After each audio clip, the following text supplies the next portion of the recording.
The morning Wyatt Sterling rode into Silver Hollow, the town was in the middle of a funeral. He didn't know that at first. He came over the eastern ridge just past 8 o'clock, his horse picking its way down the rocky switchback trail, and all he saw from a distance was the unusual quiet of a Saturday. No wagon traffic on the main road, no shouting from the feed store or the livery. Just the flat November sky pressing down on a cluster of unpainted buildings, and the distant sound of something that might have been singing. It wasn't until he reached the edge of town, a hand-lettered sign nailed to a post that read Silver Hollow, Pop, 614, that he heard the proper sound of it, a hymn, low and unsteady, coming from a small church 2 blocks off the main street. People clustered around the entrance in their best clothes, which in Silver Hollow meant clean, not fine. A handful of men stood apart from the group, hats in hand, expressions unreadable. Wyatt pulled his horse to a stop and watched for a moment. He had a habit of watching towns before he entered them. After 30 years of moving through the frontier, buying land, acquiring cattle operations, settling disputes with a checkbook or occasionally a rifle, he had developed a feel for the temperature of a place before he put his name in any ledger. Some towns felt hungry. Some felt desperate. Some had already given up and just hadn't admitted it yet. Silver Hollow felt tired. That was his read, standing there at the edge of it with the cold pressing through his coat. Not broken, not hopeless, but tired in the way a man gets tired after a long stretch of bad luck piled one thing on top of another. The kind of tired that's still fighting, but just barely. He had no particular reason to be here. That was the honest truth of it. He had ranching operations in 4 counties, a house in Clearwater he hadn't slept in for 3 months, and a standing invitation to spend the winter in Denver from a business associate who had a warm house, good whiskey, and no particular interest in asking hard questions. Any of those options made more sense than this. But 3 weeks ago, a letter had arrived from a man named Carter Pruitt, the owner of Silver Hollow's largest mining operation, and something of a minor acquaintance from a cattle deal years back, describing a situation that had caught Wyatt's attention in a way he couldn't quite shake. The Raven Gang. Systematic raids on supply wagons and bank transfers. 2 men killed in the last 6 months. Local law overwhelmed and outmatched. Pruitt had written it almost as a plea, though he was too proud to say so outright. Wyatt told himself he was coming to assess a possible investment. He told himself that a destabilized mining operation in a silver-rich region was worth investigating from a purely practical standpoint. He was 44 years old. He was getting better at knowing when he was lying to himself, even if he wasn't always ready to admit it out loud. He clicked his tongue, urged his horse forward, and rode into Silver Hollow. Awesome. The hotel was called the Meridian, which was a grandiose name for 2 stories of unfinished lumber and a front desk staffed by a boy who couldn't have been older than 16.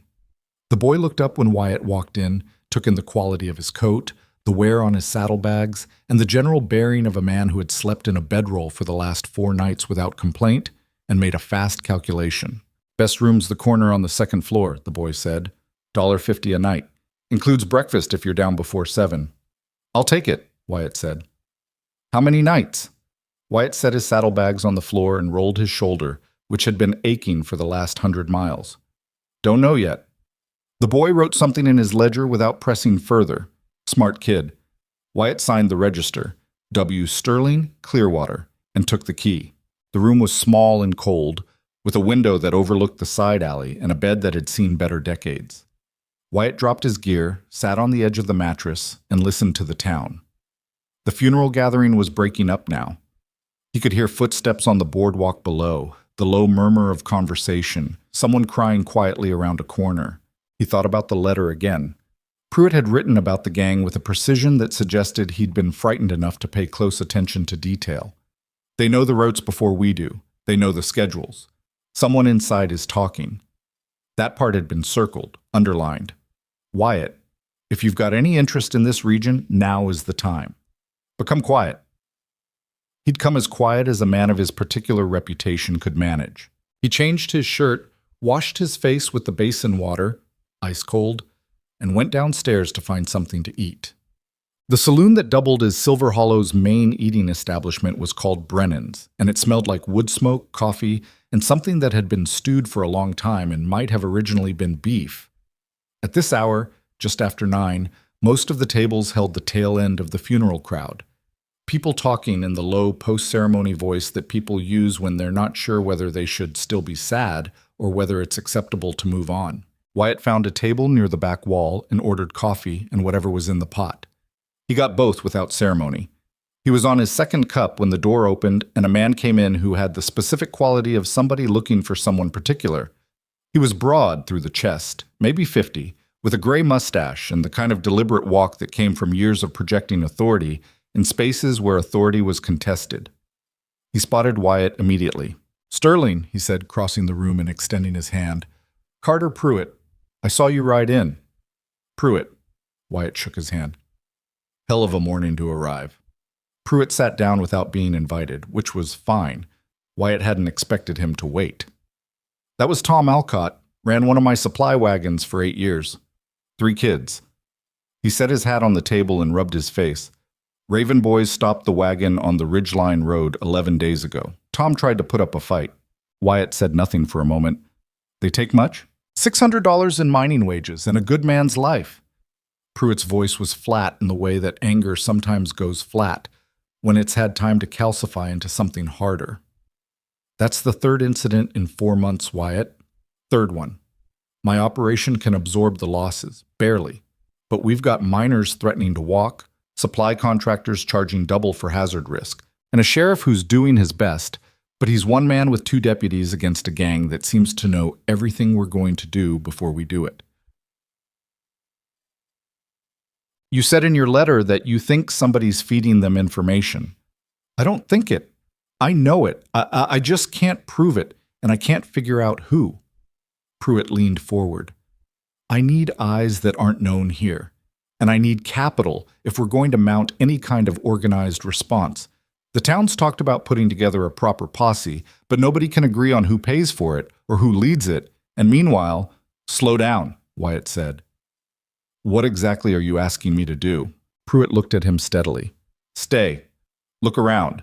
Help me figure out who's leaking, and when the time comes, back us." Wyatt drank his coffee. It was too strong and slightly burnt, but it was hot. "I'll look around," he said finally. "I'm not promising anything past that." Pruitt seemed to understand that this was as good as he was going to get for now. He nodded and picked up his hat. "There's a town meeting tonight at the courthouse, 6 o'clock. You should come." "I'll think about it." Pruitt left.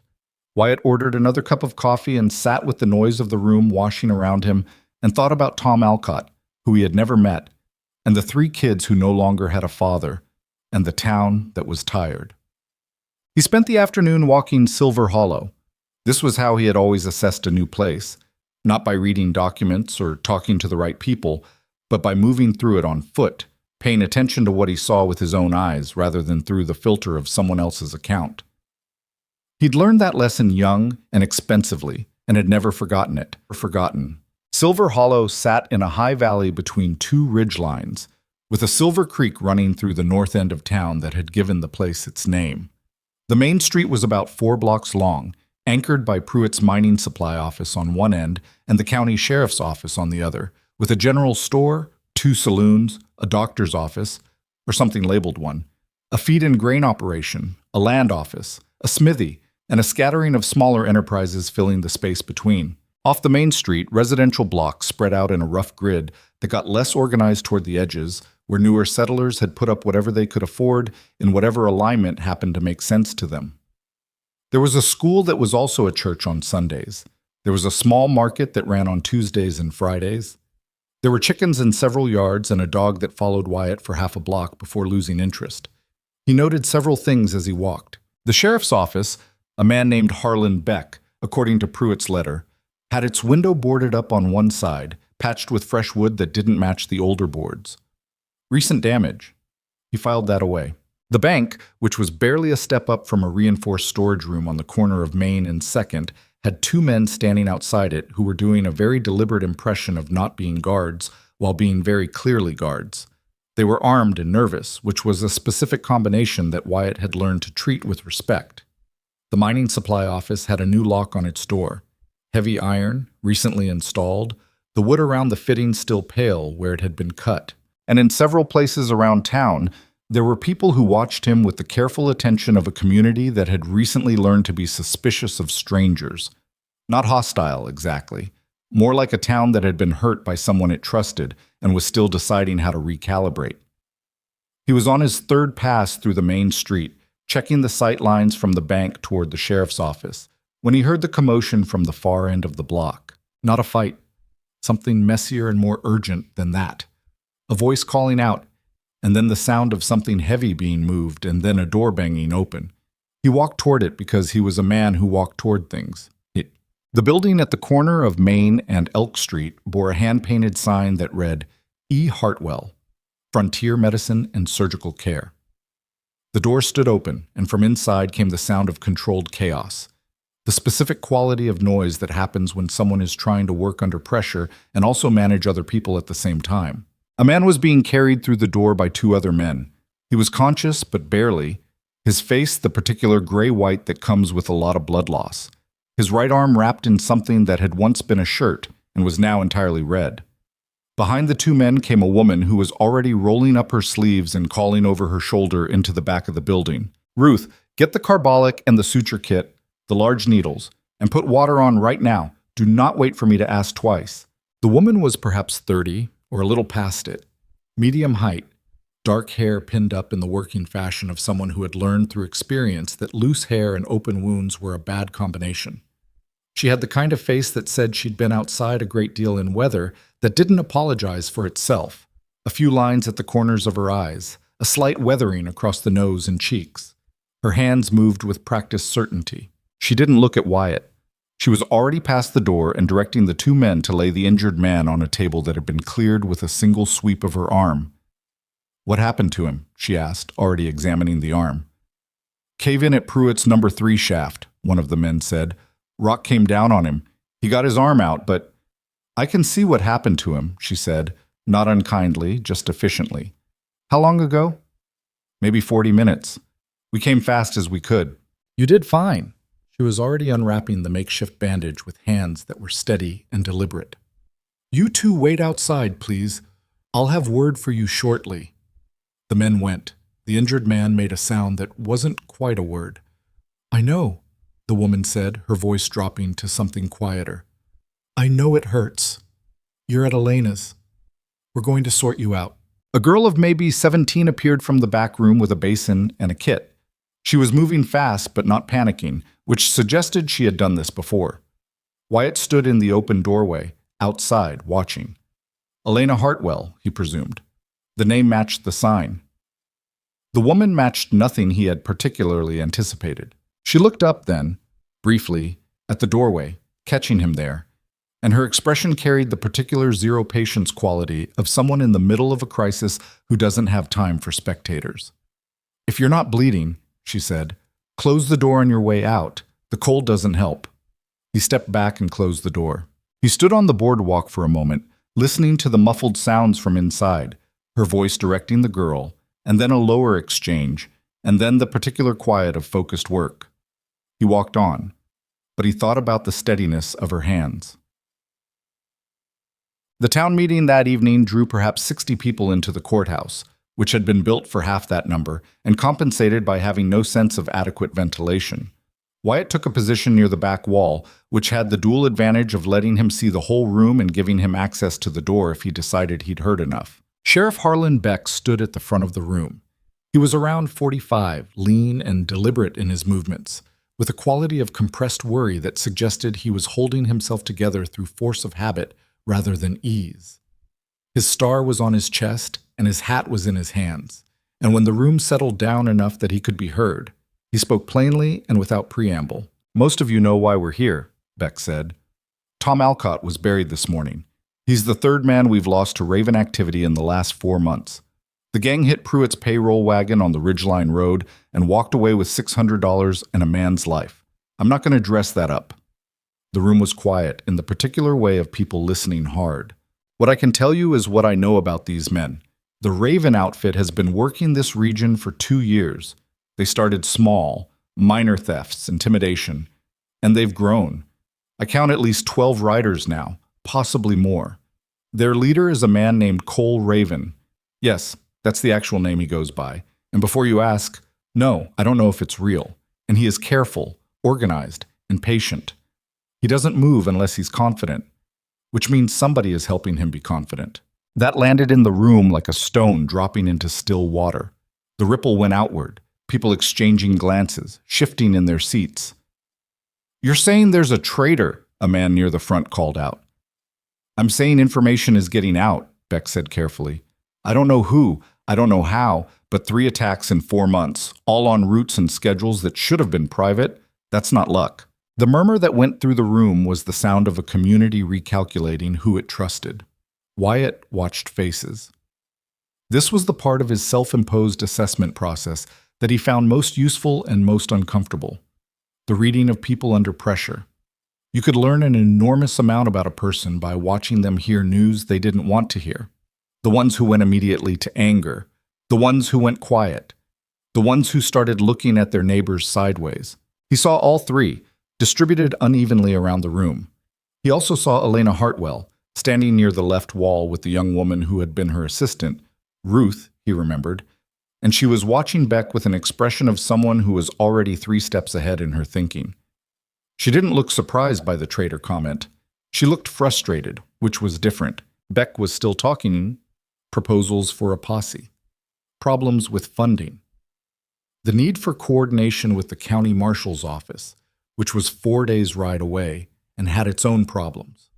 A man Wyatt didn't know stood up near the front, heavy-set, well-dressed in the frontier sense, with the bearing of someone who expected people to listen to him. "With respect, Sheriff," the man said, "what this town needs is leadership that can actually organize a proper response. Some of us have been talking—" "Mr. Dade," Beck said, a slight edge coming into his voice, "if you've got a proposal, I'm happy to hear it. My proposal is that we stop waiting for county resources that aren't coming and put together a funded operation locally, which requires capital." Dade turned and scanned the room, and when his eyes landed on Wyatt, they stopped. "I understand we have a visitor in town whose resources might be—" "I'm not here in any official capacity," Wyatt said from the back.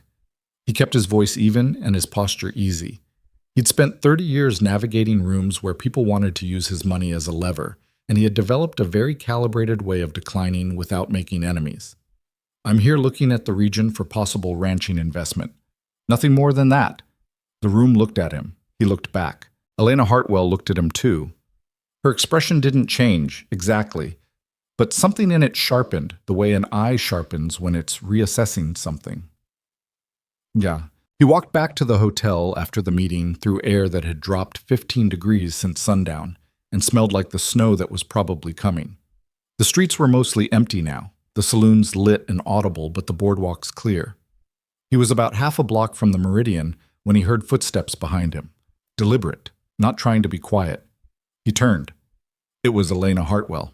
She had a coat on now, dark wool, and she walked with the directness of someone who had decided to do something and wasn't second-guessing it. She stopped when he turned about 10 feet away. "You're Wyatt Sterling," she said. It wasn't a question. "I am. Carter Pruitt told me you might come." She studied him in the way that wasn't rude, but wasn't soft either, the way a doctor looks at something she's trying to understand. "He said you might be able to help." "Pruitt seems to have told several people several things," Wyatt said. "He told me specifically because I asked him to." She crossed her arms over her chest, not defensively. More like she was settling in for a conversation she intended to control the pace of. "I'm the one who's been treating the men this gang has hurt. I set Tom Alcott's broken arm 3 months ago when they stopped his wagon the first time. I sat with his wife this morning after the funeral. I have a particular interest in seeing this situation resolved." Wyatt considered that. "What did you want to say to me, Miss Hartwell?" "Elena," she said, "and I want to ask you a direct question." "Go ahead." "That business in the meeting tonight, the way you deflected Dade's question, was that because you genuinely aren't here to help or because you don't trust the room?" He paused. Nobody had put it that plainly in a while. "The second one," he said. She nodded slowly. "Smart," she said. "Dade's the one I'd be watching, if I were you." Then she turned and walked back the way she'd come, her boot heels steady on the frozen boardwalk. Wyatt stood in the cold street and watched her go. He went upstairs, sat on the edge of the bed, and stared at the ceiling for a long time. "I'll look around," he'd told Pruitt. "I'm not promising anything past that." He thought about Tom Alcott. 3 kids, 8 years on the supply wagon, a man who'd tried to fight back.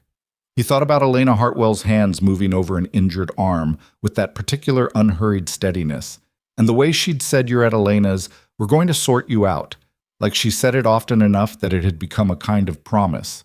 He thought about a town that was tired but still breathing. He lay down on the bed without undressing, boots still on, staring at the slanted ceiling of the Meridian Hotel in Silver Hollow. Outside, the first snow of winter started to fall. He was up before 6. By the time the boy downstairs had coffee on, Wyatt had already been out and back.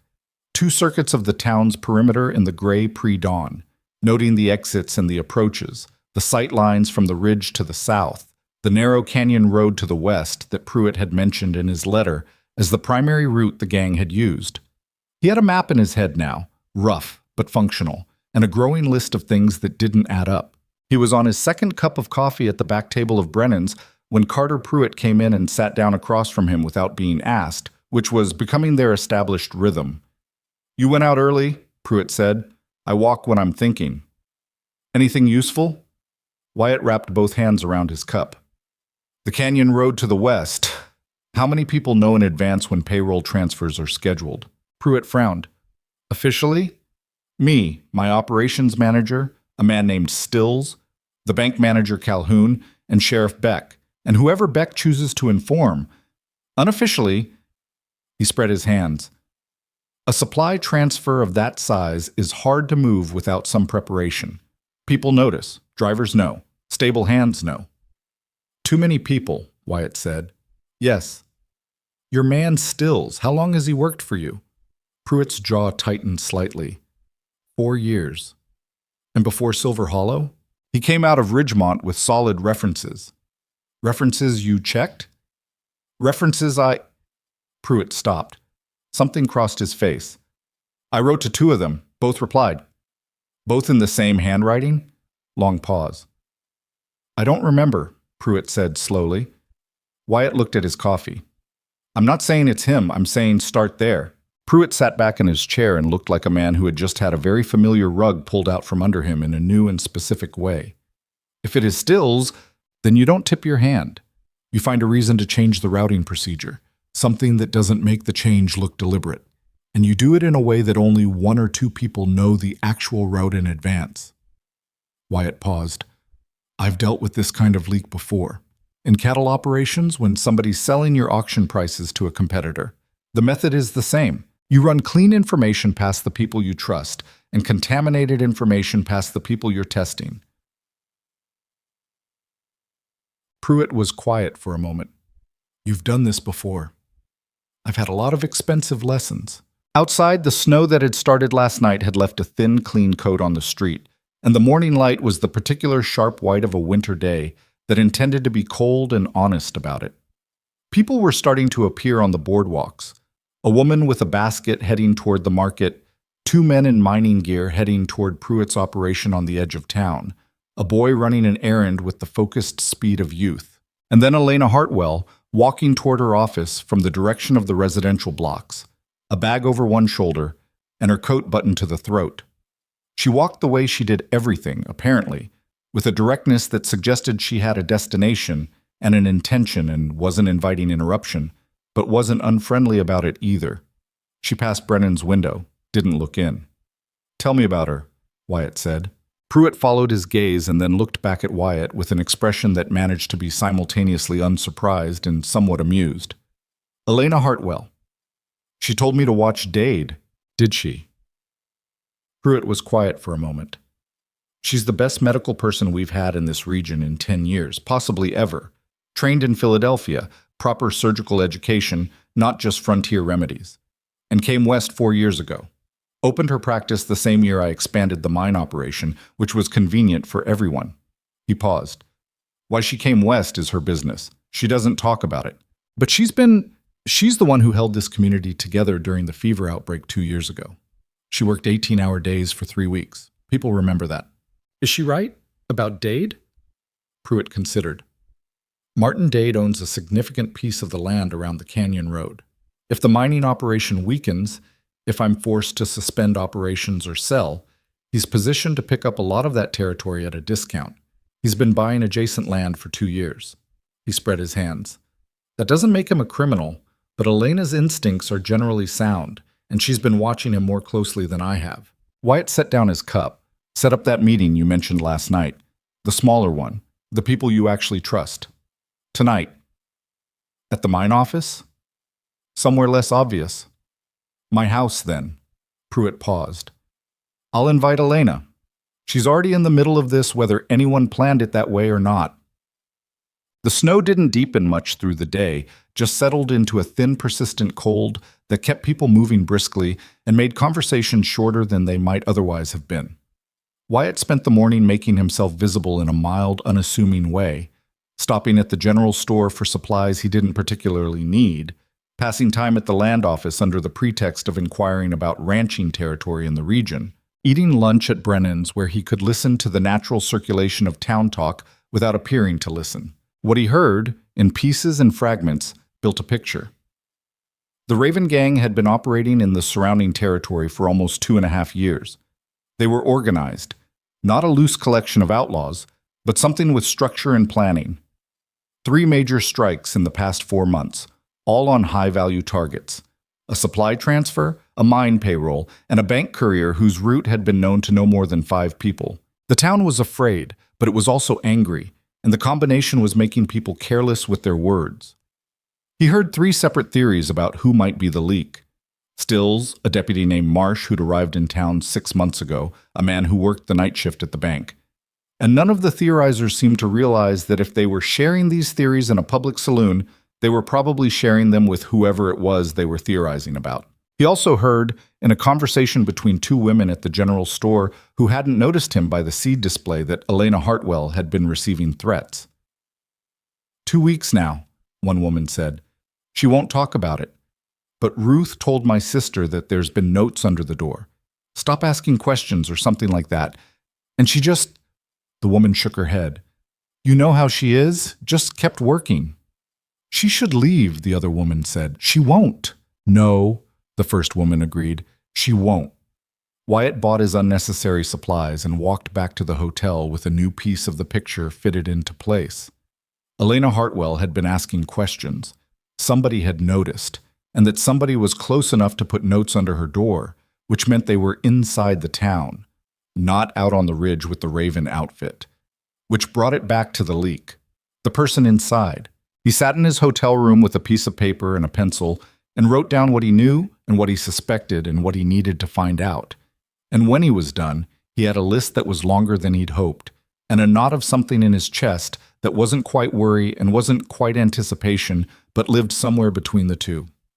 He thought about the woman at the general store saying she won't leave. He thought about Elena Hartwell's hands, steady as a surgeon's over an injured arm in the cold chaos of her office doorway. He got up, put on his coat, and went out to look at the canyon road before the light failed. The Pruitt house was set back from the main street on a lot that suggested modest prosperity without ostentation. A solid 2-story structure with glass windows and a proper foundation, not a converted mining shack. Inside, it was warm and lit by a fire that had been burning for some time. 5 people sat around the parlor table. Pruitt. Wyatt. Sheriff Harlan Beck, who'd arrived with the specific look of a man who'd left his badge at home deliberately. A woman named Margaret Foss, who ran the general store and had, according to Pruitt, been doing a quiet accounting of supply chain irregularities for months. And Elena Hartwell, who arrived last, sat down at the table and looked around at the assembled group with an expression of cautious practicality. Beck opened. I want to be clear that this is informal. Nothing said here is official county business. Understood, Elena said. I've been thinking about the information leak, Beck continued, and I want to share something I haven't told anyone outside this room. He paused. 3 days ago, I set a trap. I told Deputy Marsh, and only Marsh, a false route for this week's payroll transfer. A different canyon, a different time. He looked around the table. Last night, 2 riders were spotted on the Holler Creek approach. Not the actual route, the false one. Silence. Marsh, Pruitt said quietly. I don't have proof. Riders passing on a road isn't proof. Beck's jaw was set. But it's enough for me. I've got him doing paperwork at the office for the next 2 weeks while I figure out how to move forward without tipping him. He's the one who's been leaving notes for Elena, Wyatt said. It wasn't quite a question. Everyone looked at him.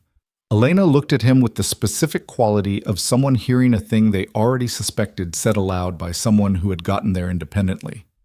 What notes? Beck said. 2 women in the general store this morning, Wyatt said simply.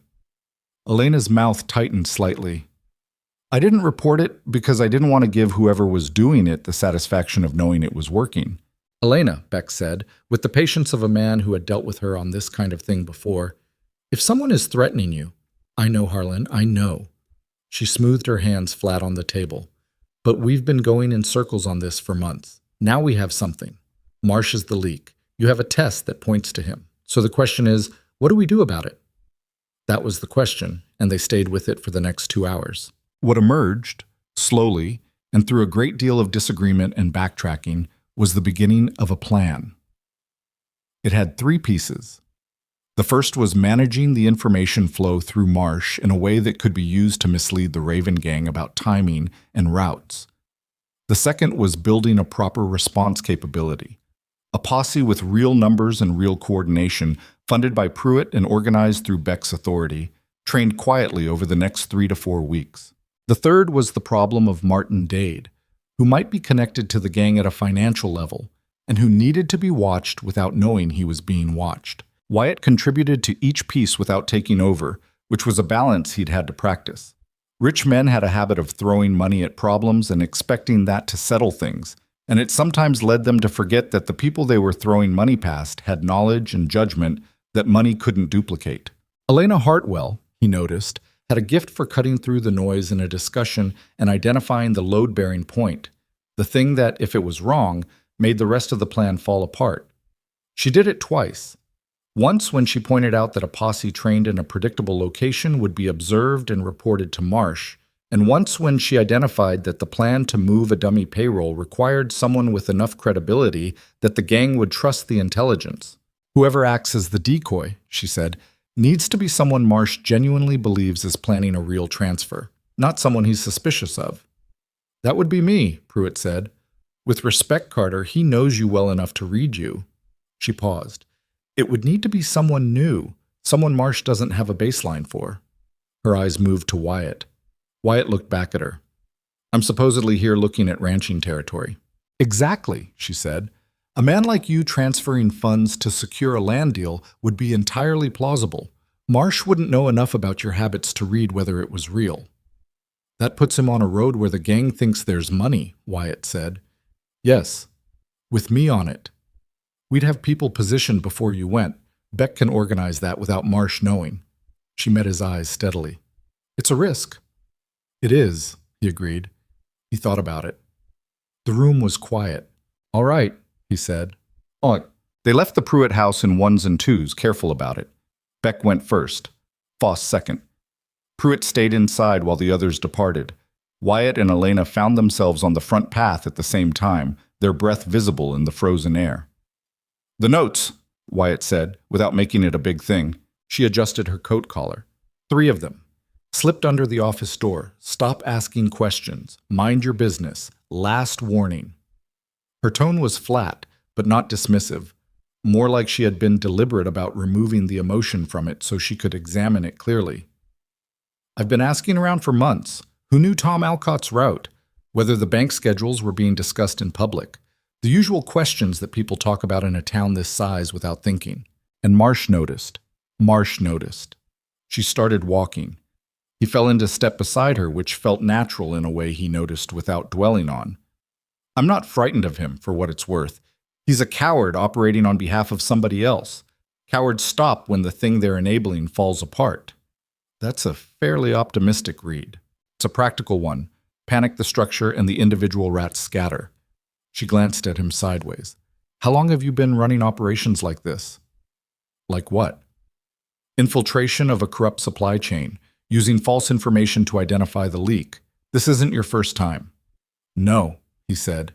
It's not. Where, if you don't mind my asking? Cattle operations, Colorado mostly, some Nebraska. He was quiet a moment. There's a particular kind of theft that happens from the inside. It's different from a straightforward robbery. It takes longer to see, and it's harder to accept when you do see it. She walked beside him for half a block without speaking. Then, "You were robbed from the inside yourself." "Yes." "How bad?" "Bad enough." He left it there, and she accepted that without pressing. They were at the corner of Main and Elk Street, which was her door. "The plan we put together tonight," she said, stopping. "What's your honest read of it?" He considered. "It's a beginning. It has the right pieces. Whether the execution goes the way we want?" He shook his head slightly. "The Raven outfit is organized and patient, and they know this territory well. We're working against all three of those things." She nodded. "So it's probably going to get worse before it gets better." "Probably. I assumed as much." She unlocked her door and looked back at him. "Get some sleep, Mr. Sterling. Tomorrow's going to be long." "Wyatt," he said. She considered that for a moment. "Elena," she said, though he'd already known that. "Good night." She went inside. The door closed. Wyatt stood in the frozen dark of Silver Hollow's main street and listened to the quiet and felt something that he hadn't had a word for in a long time. Not hope exactly. Something more cautious than that. Something more like the specific awareness of a man who has been traveling alone for a very long while and has just, quite unexpectedly, arrived somewhere. He walked back to the hotel through the new-fallen snow, his boots leaving the only prints on the empty street, and for the first time in several months, he slept without waking. The snow held for 3 days. Not a heavy fall, just enough to keep a thin white skin on the ground that made tracks visible and sound muffled, and the whole town feel slightly more enclosed than it already was. Wyatt found that he didn't mind it. He'd wintered in worse places than Silver Hollow, and the cold at least kept things honest. People moved with purpose in this kind of weather. They didn't linger on corners to gossip when standing still meant freezing. He spent those 3 days doing what he'd promised Pruitt he would do, which was look around. He kept his cover plausible, inquiring at the land office about available grazing territory in the Eastern Valley, riding out twice to inspect acreage that he had no real intention of purchasing, asking the kinds of questions about water rights and fence lines that a genuine ranching investor would ask. He was good at this.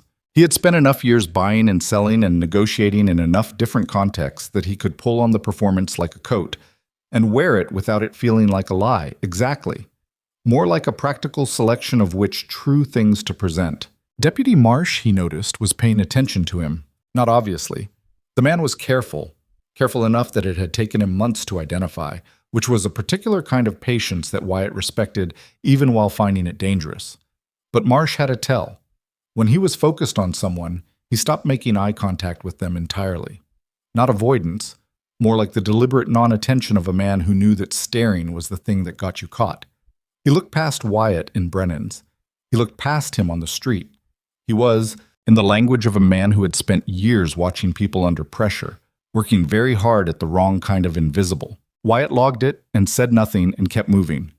On the fourth morning, Carter Pruitt came to the hotel before breakfast with the look of a man who had slept badly and wanted to talk to someone before he thought better of it. "Stills," Pruitt said, sitting across from Wyatt at the back table of Brennan's with a cup of coffee he wasn't drinking. "I went back through the transfer records last night, all the way back." Wyatt waited.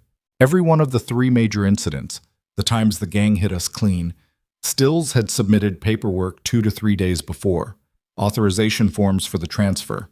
Routine, or it looked routine. Pruitt set the cup down. "The forms go to Calhoun at the bank. Calhoun's version of filing them is stacking them on his desk for a week and getting to them when he gets to them. He's not careful. His office isn't locked." So Marsh could have read them. Anyone could have read them who walked through that bank and knew what they were looking at. Pruitt rubbed his face. "I've been paying Stills well. I've been trusting him with my operational schedule for 4 years, and all he was doing, all he may have been doing, was writing legitimate paperwork that somebody else was reading." He shook his head. "Stills might not even know." "That's the cleaner version," Wyatt agreed. "But it changes the shape of the problem. If Marsh was mining the bank paperwork, he wasn't dependent on a single source. He had access to the whole schedule. Which means even if we'd kept Stills completely in the dark, Marsh still would have known." "Yes." Pruitt was quiet for a long moment. Through Brennan's window, the main street was coming to its morning life. The first wagon traffic, a few early pedestrians, the blacksmith's shop opening with its particular clang of iron and industry. "Beck's plan," Pruitt said. "The false route. Is it going to work if Marsh has that kind of access to the bank records?"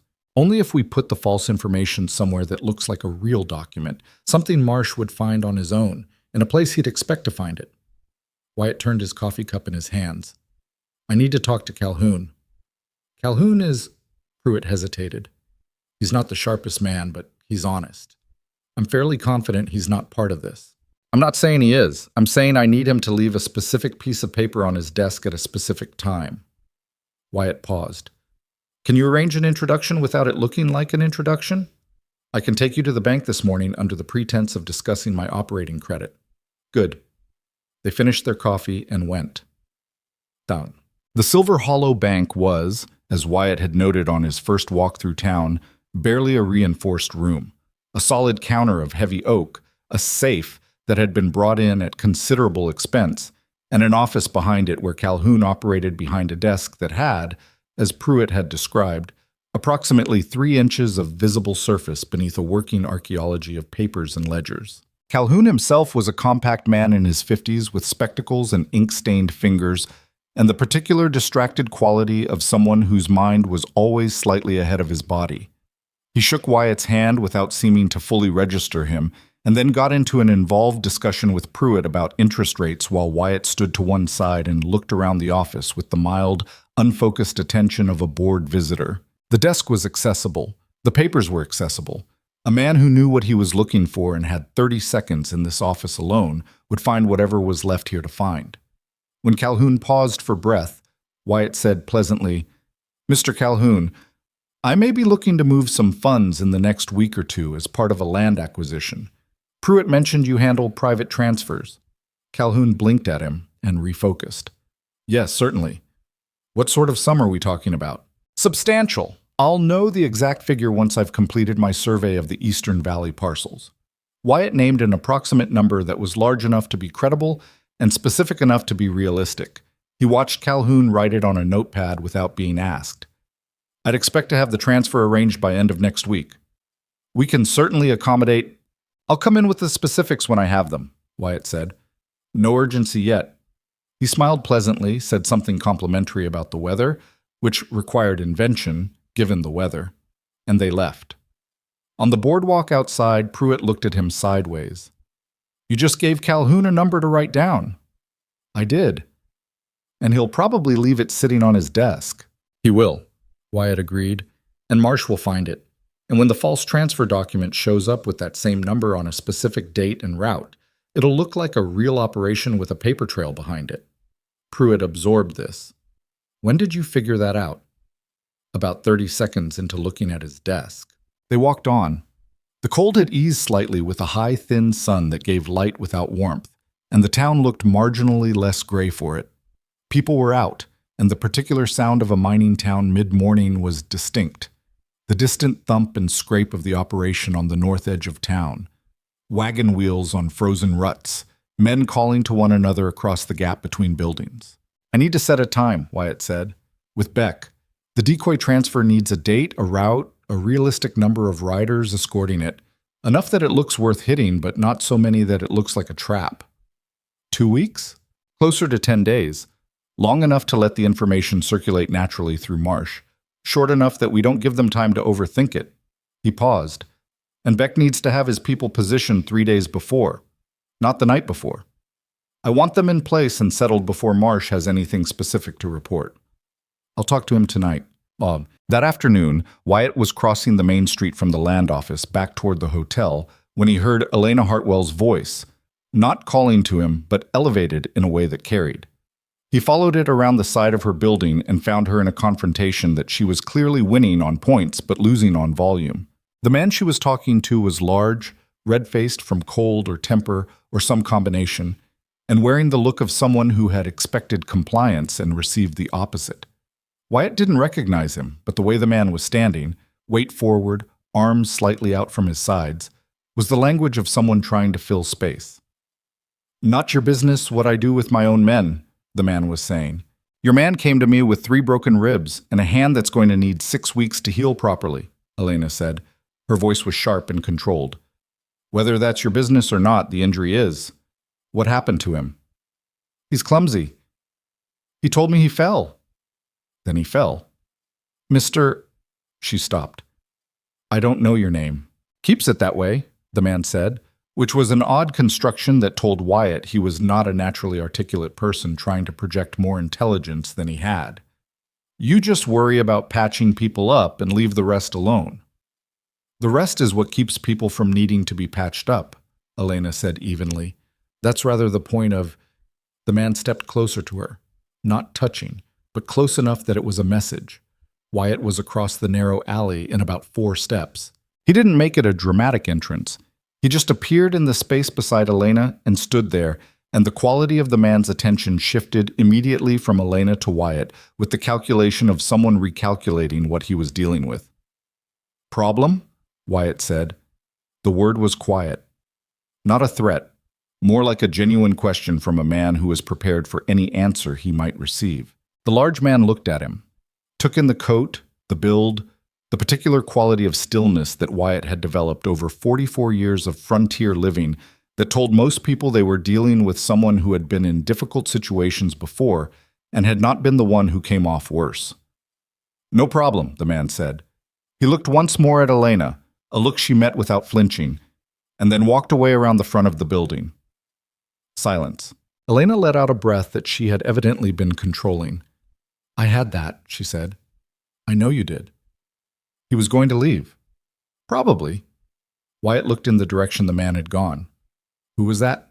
I don't know his name. He showed up 6 weeks ago. He's been working in some capacity for Martin Dade. I've seen him coming in and out of Dade's land office. She paused. The man he brought in, the one with the broken ribs, he'd been hit. Not a fall. The bruising pattern was wrong for a fall. Someone beat him, and they did it deliberately.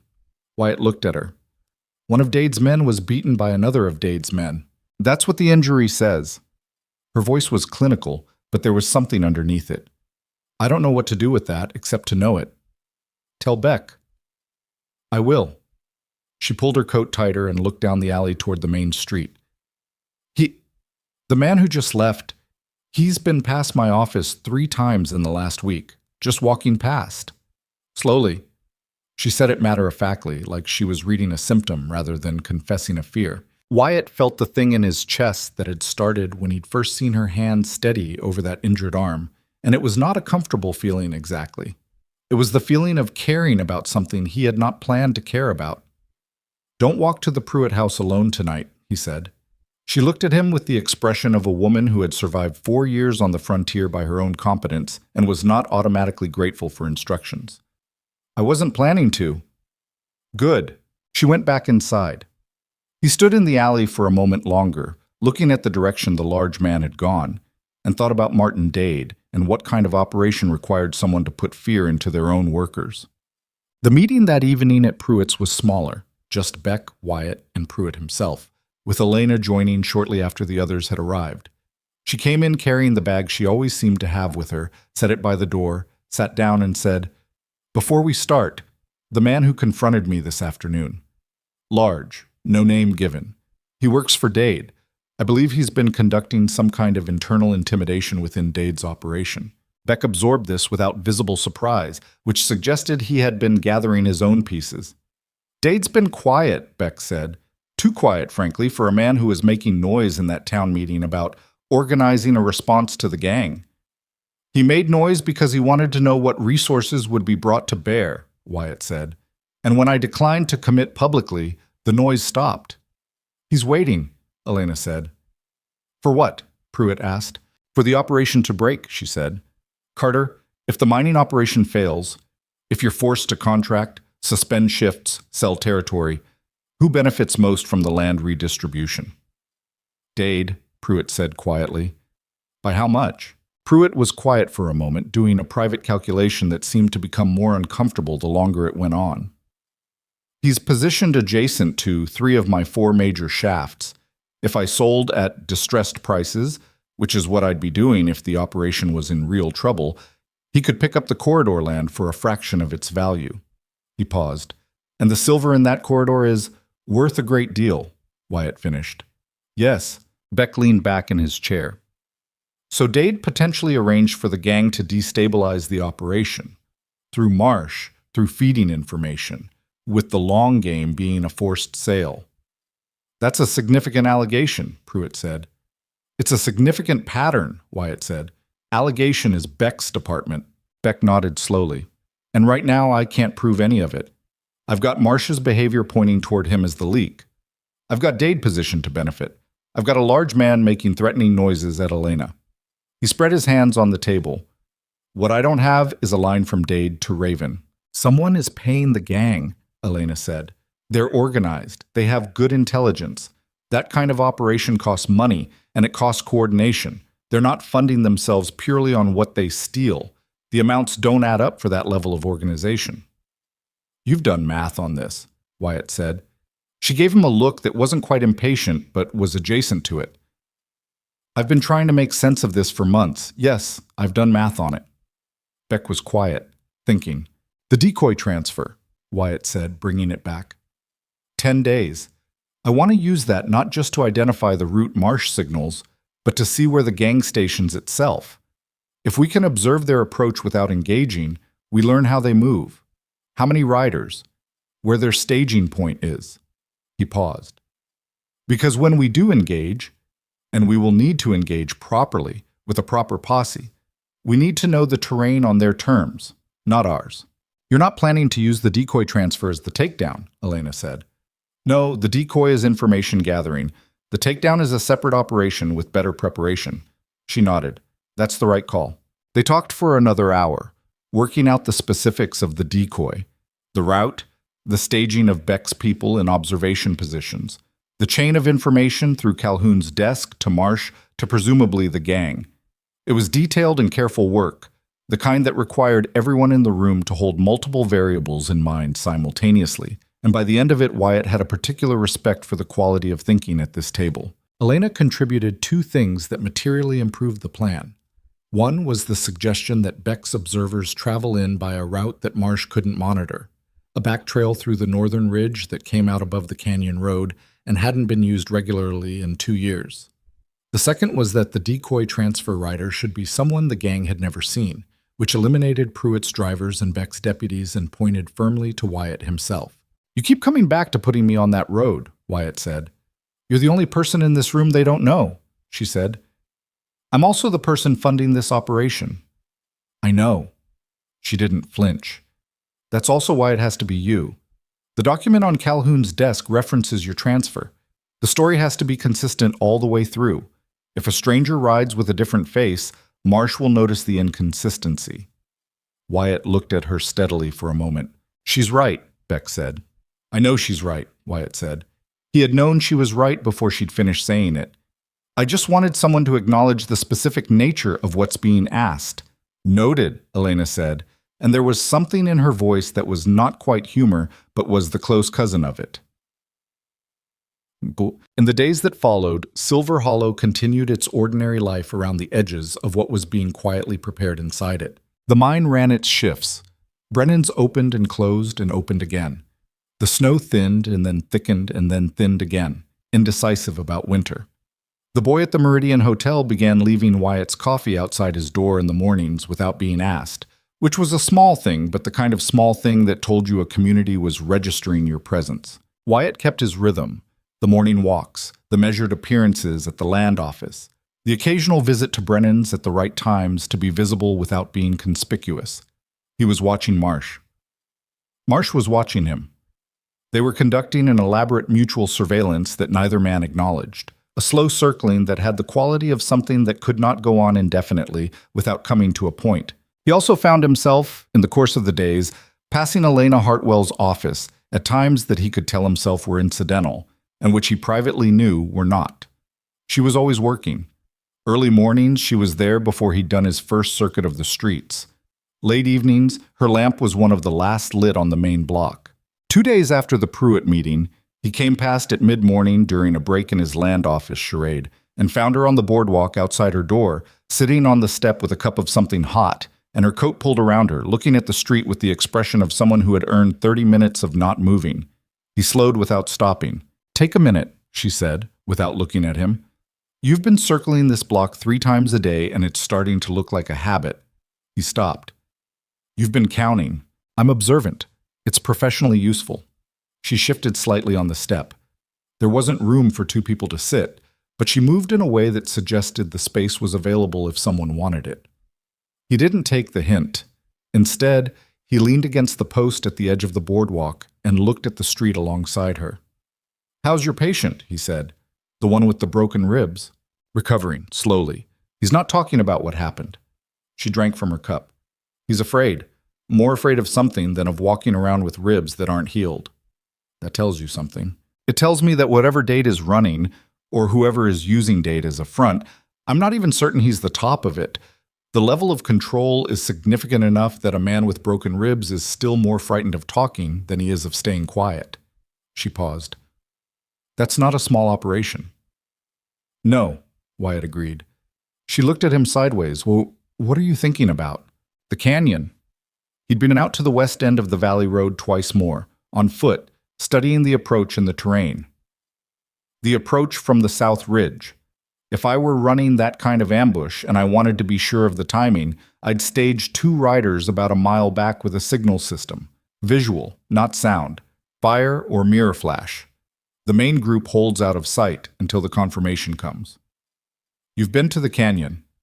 "Twice." She was quiet for a moment. "Alone?" "Yes." She looked at him with the specific expression of a woman who wants to say something and is deciding whether it's her place. Then, apparently deciding it was, "Don't go again alone, not right now." He looked at her. "If someone has been watching you, and Marsh has been watching you, so if Marsh reports to whoever is above him that information is circulating, then a man alone in the canyon is a different target than a man in the middle of town." She said it flatly and practically. "I'm not telling you anything you don't know. I'm saying out loud the thing you've probably been telling yourself isn't necessary yet." He had, in fact, been telling himself that. "Next time I go, I'll take Pruitt," he said. "Or me," she said. He looked at her again, more directly this time. "You know that terrain? I've ridden every approach road in this valley. I go out when injured miners can't come in." She met his gaze without making a challenge out of it. "I know the South Ridge approach better than you do." He thought about it. Not long. "All right," he said.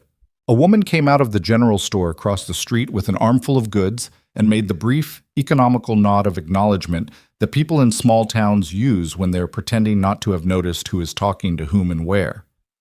Elena returned the nod with the equanimity of someone who understood exactly what it meant and had made peace with living in a place small enough to catalog its own social observations. "People are going to talk," she said, not bothering to make it a problem. "People in my experience talk regardless," Wyatt said. She almost smiled. It was a slight thing, a compression at the corner of her mouth, but it was there, and it was genuine, which was somehow more valuable than a full smile would have been.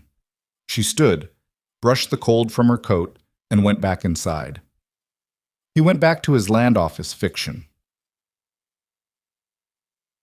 Berset. They rode to the canyon 4 days later, on a morning with a pale, clear sky that gave good visibility and a wind from the northwest that was cold enough to make you glad of the cold because it meant the air was dry. Elena rode well, not the showy competence of someone who wanted to be noticed doing it, just the practical ease of a person who had spent years using a horse as a tool rather than a statement. They didn't ride together from town. That had been her suggestion. She went out the east road toward a settler's homestead she had an actual reason to visit, and Wyatt went north along the mine road, and they met at the junction above the canyon approach that she'd indicated on a hand-drawn map she'd slipped under his hotel room door the previous evening. When he arrived at the junction, she was already there, off her horse, and looking south through the trees at the canyon entrance below. "There," she said without preamble when he came up beside her. "See where the rock formation breaks about 2/3 of the way down the slope?" He looked. The canyon road wound between 2 high ridge walls, with a natural narrows where the walls came close enough that 3 riders abreast would be tight. Below the narrows, the road widened again before curving out of sight. The rock formation she was pointing to was a shelf of limestone that jutted out above the road on the east wall, maybe 20 feet up. "That's where they watch from," he said. "There's a fire ring," she said. "I saw it 2 weeks ago when I came out for the Hennessy family. Their homestead is in the upper valley. Didn't think anything of it then. But the ash was fresh." She paused. "Someone's been using that shelf regularly." Wyatt studied the geometry of it. From that shelf, with any kind of glass, you could see the road coming from the west a full quarter-mile before it hit the Narrows. More than enough time to signal the riders waiting below. "They're not staged below the Narrows," he said, working it through. "That's too tight. They'd want the road below the Narrows, where it widens. Come at the target from the front and the side simultaneously." "Both sides," Elena said. "The west wall has a draw about 50 yards below the Narrows. Horses can be held in it out of sight." He looked at her. "I know this land," she said simply. "You've been scouting this yourself." "I've been riding this road for 4 years." She pulled her coat tighter against the wind. "I wasn't scouting, but when you start paying attention to something, you notice things you walked past before." He thought about that. The process of seeing something familiar becomes suddenly strange once you knew what you were looking for. He thought about the notes under her door and the large man in the alley and the way she rode out alone to homesteads in the upper valley and came back with a map of the canyon approach held in her head like a diagram. "You could have been killed," he said, "if someone on that shelf had a glass and recognized you." "Probably," she said, "but I had a professional reason to be on this road and a known destination, and I was alone and visibly carrying my medical bag, which makes me look less like a threat than a wagon with an armed escort." She paused. "I'm not reckless. I'm practical." There was a distinction there that he recognized, having spent his own life navigating the same line. The difference between courage and carelessness was often just a matter of having done the math first. "The observation position Beck needs for the decoy," he said. "Where would you put it?" She pointed. "Upper West Ridge, where the tree line comes down to that outcrop. You're looking down the full length of the road. You can see the shelf and the draw simultaneously." She glanced at him. "2 observers, not one. Signal system back to town that doesn't require sound. Mirror flash. In this light, yes." She looked at the sky. "Clear days. This works through the full morning. By afternoon, the angle changes." "Morning, then." They stayed at the junction for a while longer, going over the rest of it in the practical, specific language of people who had both spent years solving difficult problems and had learned that the problems which killed you were usually the ones that looked manageable until the last minute. At some point, the conversation moved from the canyon to other things. Not dramatically, just the way conversations move when the immediate business is settled and 2 people find themselves somewhere with time and cold air and no one else around. She told him a little about the fever outbreak 2 years before, the 3 weeks she'd barely slept, the decision she'd made at the end of it to expand the office and bring Ruth on permanently, rather than let the girl go back to domestic work she'd been doing before. He told her something about the cattle operation in Colorado, where he'd first dealt with an inside leak, how he'd trusted a man for 8 years, and the trust had been manufactured carefully and systematically and had cost him more than money. "You don't trust easily," she said. It wasn't an accusation, more like an observation she'd been holding for a while. "I trust evidence," he said. "It takes longer, but it's more reliable." "Is that what's happening here? You're gathering evidence about whether the town is worth trusting?"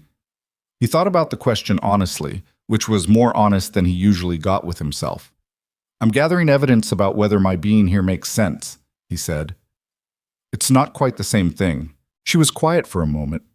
The wind moved through the trees above them and dislodged a small drift of snow from a branch that fell in a soft, silent scatter. "It makes sense," she said. Not a consolation, just a statement of her assessment, delivered with the same directness she brought to everything. "Whatever you're trying to figure out about being here, the answer is yes." He didn't say anything to that for a beat. "You're very direct," he said. "I spent too many years not being," she said. "It costs more in the end." They rode back separately, the same way they'd come. He watched her figure diminish down the east road toward the homestead that was her cover story, straight-backed in the saddle, and felt the knot in his chest pull slightly tighter with the specific discomfort of caring about someone whose safety he could not fully guarantee. 7 days before the planned decoy transfer, Deputy Marsh made a mistake. It was small. The kind of mistake that only matters in retrospect. The kind you'd never notice if you weren't already watching for it. He went to the bank at an odd hour. Not his banking hour, which Beck had quietly established was either early morning or late on Fridays. This was a Tuesday afternoon, shortly after Wyatt had placed his adjusted paperwork with Calhoun, a revised transfer document with the specific route and date that Beck had constructed for the decoy, left in the casual paper archaeology of the banker's desk. Beck didn't see it himself. Margaret Foss did from the window of the general store that had a clear angle to the bank entrance, and she came to the hotel that evening with the flat, deliberate walk of a woman carrying information she wasn't sure what to do with. "He was in there 11 minutes, she said, sitting at Wyatt's small table with her hands folded on the surface. The teller told me afterward, Marsh said he had a personal deposit. There was no deposit. The teller would have processed it. Wyatt looked at Beck, who was standing by the window. He read the document, Beck said. Almost certainly, Wyatt said. The room was quiet for a moment. Then it's in motion, Elena said. She was in the chair near the wall, and she had the expression of someone who has been waiting for the next step to become clear and finds it both a relief and a weight that it has. He'll report the route and the date. They'll plan around it. In 7 days, Beck said. Less now, Wyatt said. Give them 2 days to plan, 2 days to move into position. They'll be in the canyon in 5 days, not 7. Beck was already calculating. I need to move my observers tomorrow. Tonight, Wyatt said, before Marsh has a chance to notice a change in anyone's movements. Beck pulled his hat from the table and stood. I'll go now. He paused at the door. Elena, stay off that canyon road. I know, she said. He went. Margaret Foss left shortly after, quiet with the gravity of someone who understood that the thing they'd been building toward had just stepped up from planning into motion, and motion had a different quality than planning. Planning could be revised. Motion had its own momentum. Wyatt stayed at the table. Elena stayed in her chair. The fire in the small hearth of the hotel room, he'd moved the meeting here when Pruitt's house had felt too exposed, put an uneven light on the room. You're worried, she said. I'm realistic, he said. About what specifically? He looked at the table. The decoy holds if they move on the schedule we expect. But Cole Raven, everything Beck has said about him suggests a man who doesn't move without double confirmation. If he gets the information from Marsh and decides to verify it independently before committing, he won't find anything inconsistent, Elena said. The document is real. Calhoun's record of your inquiry is real. Your presence in town is consistent. Unless he has another source inside the town we don't know about. She was quiet. That's the variable we can't fully control, Wyatt said. Marsh is one leak. A sophisticated operation often has more than one. She thought about it. Who else had access to information about the 3 prior incidents? That's what I keep coming back to. They sat with it for a while, running through the possibilities again from the outside in, looking for the thing that might be hiding in the pattern.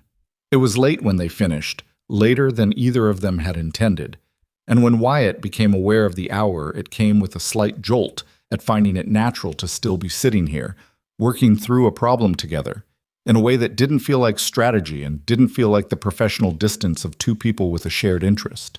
You should go, he said. I should, she agreed. She stood and picked up her coat. The large man, the one from Dade's operation, I haven't seen him in 4 days. Beck has someone watching Dade's property. I know. She buttoned her coat. I just want you to know that I noticed. She picked up her bag from beside the door. Elena. He said her name before he'd fully decided to. She stopped.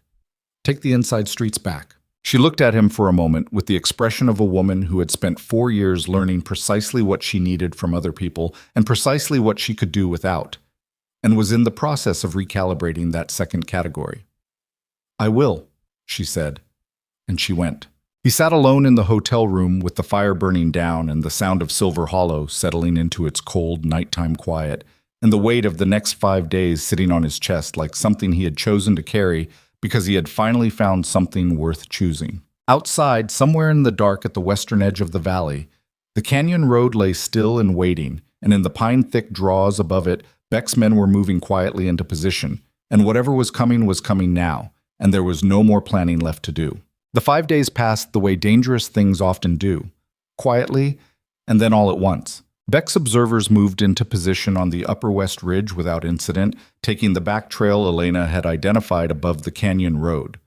2 men, chosen by Beck from outside his deputies, a rancher named Cole Whitfield, who had served as a scout in his younger years, and a miner called Dex Farron, who had the patience of a man accustomed to waiting underground for things to resolve themselves. They carried mirrors and a simple signal system and enough food for a week, and Beck had told them not to come down until he sent word or they saw something worth reporting. On the 3rd day, Farron's signal came back from the ridge. 2 flashes, pause, 1 flash. The code they'd agreed on for movement in the canyon. Beck brought the signal to Wyatt at the hotel.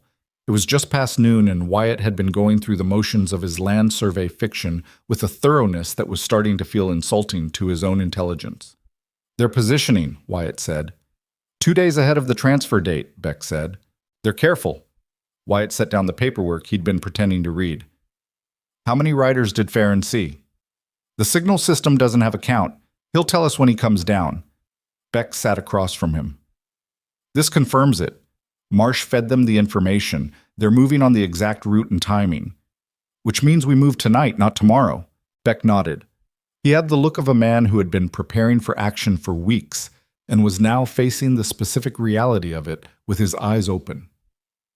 "I've got 11 men ready, Pruitt's foreman and 4 of his most experienced miners, men who can handle weapons and have actual reason to be angry about this, plus 3 ranchers from the valley who Beck vouched for through his own network. All staged at the Whitfield Ranch, which is 6 miles east of the canyon narrows. Do any of them know the full plan?" "They know the general shape, not the specifics of the decoy. Keep it that way until we're moving." Wyatt stood and went to the window. The main street below looked like any other afternoon in Silver Hollow. Unhurried, local, small. Nobody watching it would know that somewhere in the canyon 2 miles west, men with rifles were settling into their positions around a road that tomorrow morning a man was going to ride down with empty saddlebags dressed up to look valuable. "What about Marsh?" "I told him he's managing the office tomorrow while I conduct a survey of the Northern Mine Road." "That's plausible. We've been having trouble with a supply wagon getting through to the number 2 shaft." Beck's voice was flat. "He won't know what's happening until it's over." "And after it's over?" "After it's over, I arrest him." Beck said it with a simplicity that didn't hide how much it cost him. He had worked alongside the man for 6 months. That kind of betrayal left a specific kind of mark, even when you saw it coming. Wyatt understood that without needing to say so. "I'll go tonight," Wyatt said. "Take the east road out of town, come around to the Whitfield Ranch from the north. Less chance of being seen." "I'll come with you as far as Pruitt's," Beck said. "There's something we haven't discussed." What Beck hadn't discussed was Martin Dade. They walked to Pruitt's through the cold afternoon with their coat collars up and their voices low, and Beck told him what he'd developed in the past 4 days through a source he declined to name, but whose reliability he vouched for.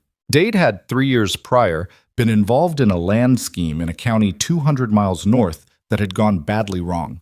Not criminal charges, but the kind of civil collapse that left several men ruined and Dade wealthier than he'd started. One of the men he'd left ruined was a former associate of Cole Raven's. That connection was thin on its face. But Dade had subsequently purchased land in 3 territories where the Raven outfit had later become active, always positioned to benefit from the economic disruption the gang left behind. "That's a pattern," Wyatt said. "It's a pattern I can't prove in a court," Beck said. "But it tells me that whatever happens tomorrow in that canyon, even if we catch Raven and half his men, Dade is going to walk away clean unless we can flip someone. Someone in the gang who can testify to who is financing them." "Yes." Beck paused. "Raven himself, ideally. But he's not the type." "Everyone's the type," Wyatt said, "when the alternative is hanging." They said nothing more about it until they were inside Pruitt's, where Elena was already waiting. She had come directly from her office. Her bag was by the door, her coat still on, and there was a particular edge to her stillness that told Wyatt she'd already worked out what the mirror signal meant. "Tonight," she said when they came in.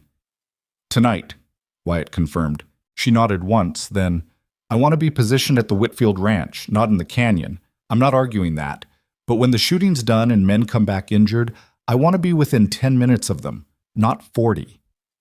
Beck started to say something. Harlan, she said, with a specific quality of patience that suggested she had navigated this territory with him before. I've treated gunshot wounds in worse conditions than a ranch house, and you are going to have injuries tomorrow. That is not a maybe. Beck looked at Wyatt, which was an interesting choice given that Wyatt was not technically in any position of authority over Elena Hartwell or anyone else in this room. Wyatt looked back at Beck without expression. Fine, Beck said. The Whitfield Ranch. Elena picked up her bag and set it on the table and opened it, beginning to check her supplies with the systematic focus of someone who had been waiting for a specific starting gun and had just heard it. Wyatt watched her for a moment. Be careful with what you're carrying across 6 miles of open road at night, he said. I'll be with Ruth, she said without looking up. She can drive, and I can watch. He thought about arguing that. He thought about it for approximately 3 seconds before deciding that the argument would cost him time and credibility he didn't have to spare, and that she had, in any case, already factored the risks and arrived at a decision before he'd opened his mouth. He went to finalize the details with Beck and Pruitt instead. They left Silver Hollow in stages by different routes, in the manner of people who had spent 2 weeks practicing the art of not looking like they were doing anything coordinated. Wyatt rode out at dusk, East Road, cutting north at the junction above the canyon approach. The air was brutal with cold, and the sky had gone the specific deep blue of a winter evening that means the temperature is still dropping. His horse moved steadily beneath him, picking its footing on the frozen ground, breath visible in short bursts. He thought about Cole Raven, who he had never seen and knew only through the shape of his operations. Patient, organized, not given to unnecessary risk. A man who had survived 2 years of frontier criminal enterprise without being caught was not stupid. He would have contingencies. He would have read the approach, the sight lines, the timing. He would know where the weak points were. The weak point in this plan was the decoy rider, which was Wyatt. He had known this going in. He had made his peace with it in the way you make peace with any calculated risk, by being honest about what the odds were and deciding you could live with them, or in this case deciding that the alternative of doing nothing was worse than any acceptable definition of living. The Whitfield Ranch appeared in the dark as a cluster of lit windows and the sound of horses in a pen. He rode in and found 11 men in various states of preparation, some already saddled, some eating a fast meal, all of them carrying the specific gravity of people who understood what the next 12 hours likely held. Cole Whitfield, the rancher who'd been on the ridge, met him at the barn door. Whitfield was maybe 55, angular, with the economy of movement of a man who'd never wasted much on gestures. Farron counted 14 riders, Whitfield said, staged in the draw below the narrows and a secondary group on the road below. 2 men on the limestone shelf with glasses. 14. More than Beck's earlier estimate of 12. The shelf men, Wyatt said. They'll need to be dealt with first. I've got 2 men who can take the upper approach to the shelf before you enter the road. They go in 2 hours before dawn. Whitfield looked at him steadily. You understand that if the timing's off... I understand, Wyatt said. He understood very clearly. If the men on the shelf sent a signal before Beck's people had silenced them, the whole thing collapsed into a frontal assault against 14 positioned riders, and the odds of that shifted considerably. He went inside the ranch house, sat at the kitchen table, ate a bowl of something that had been simmering on the stove all day and was indifferent to specific identification, and thought through the variables one more time in the way you check a calculation before you commit to building on it. Elena arrived an hour later with Ruth, the wagon loaded with her kit. She came into the kitchen without ceremony, assessed the room, claimed the back table for her supplies, and began setting up with the efficiency of a woman who had converted emergency spaces into medical stations many times before.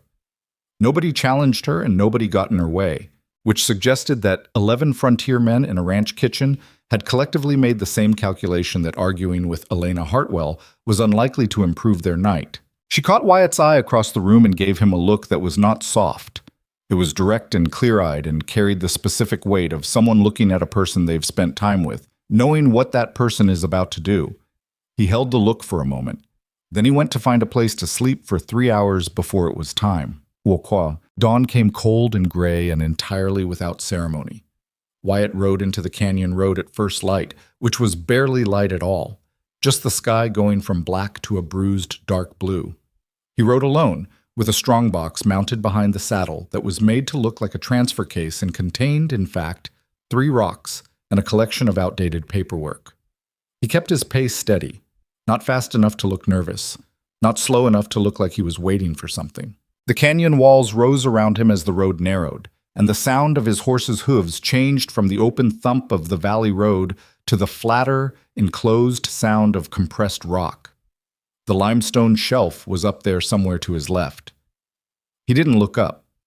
Looking up was the thing you did when you knew someone was watching you and wanted them to know you knew. The narrowest point was ahead, maybe 200 yards. He kept his breathing even. He heard the shot from the shelf before he understood what it meant, and then immediately understood. One of Beck's men up top. Someone on the shelf had moved at the wrong moment. There was a second shot, and then the specific silence of a confrontation resolved. And then from the trees above the draw, he heard Beck's signal.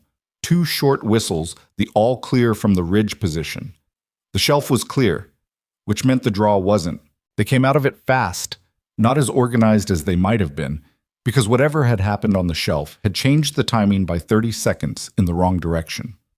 5 riders came out of the draw and onto the road ahead of Wyatt, and he had enough time to register that they were armed and coming hard before he pulled his horse to the left, off the road and into the narrow margin of slope beside the east wall, and drew his own weapon. The next 4 minutes were the kind that don't go the way plans do. Beck's men came down from the tree line on both sides, and the road became a chaos of horses and shouting and the flat detonation of gunfire in enclosed space that was much louder than it had any right to be. Wyatt stayed against the east wall, using his horse's body as cover in a way that he hated doing, and identified the man in the center of the forward riders who was directing the others with hand signals rather than voice. That was Raven. It had to be. The one who wasn't panicking. The gang's secondary group, the 9 riders who'd been staged further down the road, came up from the south in a disorganized rush that suggested the shelf team's early elimination had disrupted their timing, and Beck had anticipated this. Had positioned 4 men at the road's southern bend for exactly this contingency, and the secondary group ran directly into them. The fighting was not clean. It was loud and confusing, and 3 of Beck's men went down.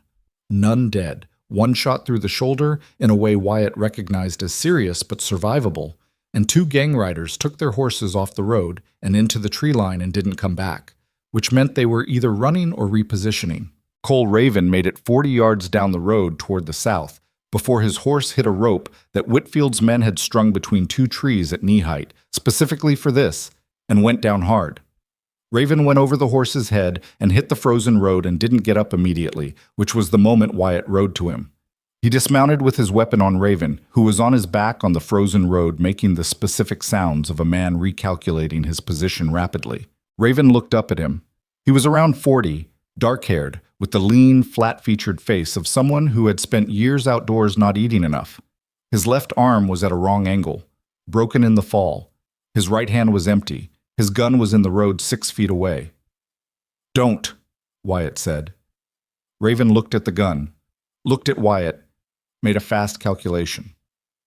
"Don't," Wyatt said again, quieter. Raven's hand stayed where it was. Beck arrived on horseback 30 seconds later with Whitfield behind him, and the road was becoming the aftermath of a thing rather than the thing itself.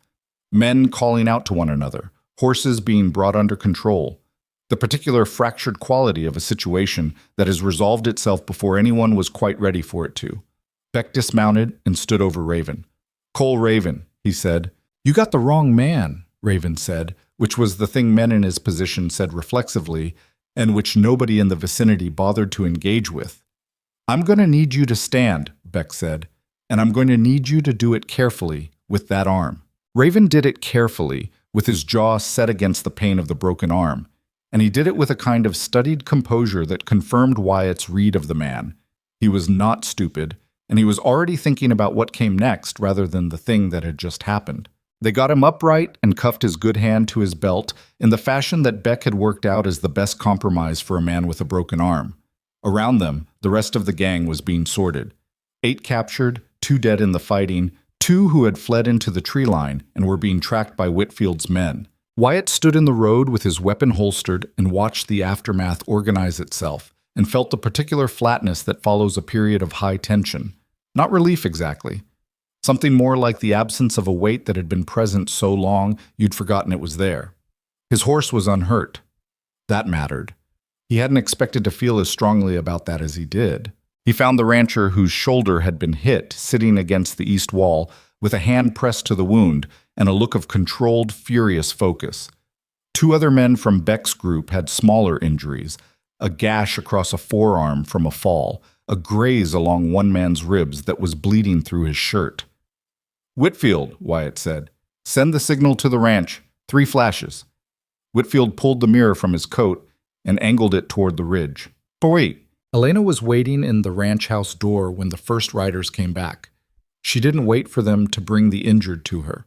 She came out into the yard with Ruth behind her and assessed each man as he came through the gate with the practiced speed of someone who had learned to triage in her Philadelphia training and had refined it over 4 years of frontier practice. The shoulder wound was first.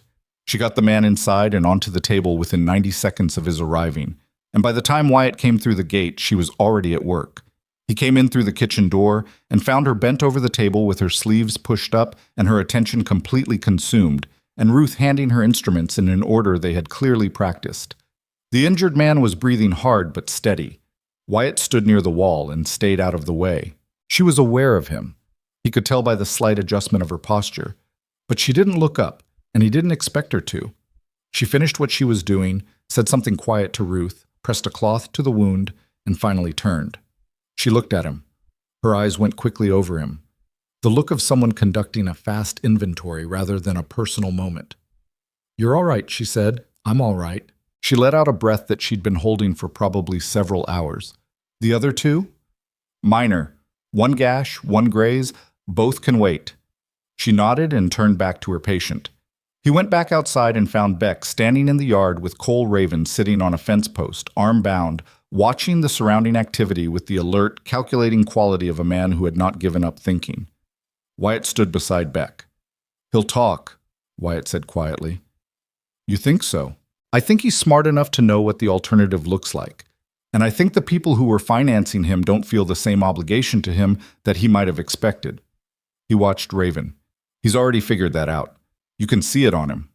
Beck was quiet for a moment. "Dade?" "When Raven understands that whoever was backing him is going to let him hang without a word in his defense, the calculation changes." "That's a conversation for the county marshal," Beck said. "This is bigger than my jurisdiction now." "I know." Wyatt paused. "Send for him today. Don't let this sit." Beck nodded. "There's one more thing." He reached into his coat and produced a folded paper that had been taken from Raven during the search. He handed it to Wyatt. Wyatt unfolded it. It was a letter, 2 paragraphs, no signature, but the language was specific and operational and contained a reference to a property transfer in the Eastern Valley corridor that matched the territory Pruitt had described as Dade's acquisition target. The writing was educated, careful, the kind of careful that suggested the writer was experienced in covering himself. Not enough for a court on its own, but enough, combined with everything else they had, to make a very uncomfortable conversation for a man who owned a land office on the main street of Silver Hollow. "Where was this?" Wyatt asked. "Inside his boot," Beck said. "He didn't destroy it. That's either arrogance or oversight." "Probably both," Wyatt said. He handed it back. "Keep it safe." He went back inside to check on the injured men, and as he passed through the kitchen doorway, Elena was washing her hands in the basin, her sleeves still rolled up, and she looked across the room at him with an expression that was tired and steady and complicated in a way that he wasn't going to simplify by trying to name it. "Beck is sending for the county marshal," he said. "Good," she said. "It's going to get messy before it gets settled." "It was already messy." She dried her hands on a cloth. "That's not the same as it being unmanageable." He stood in the kitchen doorway of the Whitfield ranch, with the cold coming in around him, and the sounds of the yard behind him, and the smell of wood smoke and carbolic inside, and looked at Elena Hartwell, who was tired and blood-spattered and unsentimental about all of it, and felt something in him settle into place the way a joint does when it goes back where it belongs after a long time out of position. It wasn't comfortable, particularly, but it was right. He stepped inside, and she moved to make room for him at the basin, and they stood in the kitchen of the Whitfield Ranch while Beck's men sorted out the aftermath in the yard. And Silver Hollow waited 2 miles east, and what came next was still ahead of them, large and unresolved and full of the specific complications that follow. When a thing you hoped would end cleanly turns out to have longer roots than you thought. The county marshal arrived 4 days after the canyon. His name was Aldous Crane, and he came with 2 deputies and the particular quality of a man who had been doing difficult work in difficult country for a long time and had arrived at a place beyond being impressed by most things. He was past 60, with a gray beard he kept short and eyes that moved around a room the way experienced eyes do. Not quickly, not dramatically, just thoroughly. He shook hands with Beck, nodded at Pruitt, looked at Wyatt for a long moment without speaking, and then sat down at the table in Pruitt's parlor and said, "Start from the beginning and don't leave anything out." It took most of the afternoon. Beck carried the main weight of it, the chronology, the evidence, the chain of information from Marsh through Calhoun's desk to the gang's positioning in the canyon. Pruitt contributed the financial thread, the supply disruptions, the losses, the pattern of Dade's land acquisitions running parallel to each act of gang violence. Wyatt filled in the operational detail, the decoy construction, the canyon engagement, the letter found in Raven's boot. Crane listened through all of it without interrupting, which was either a very good sign or a very bad one.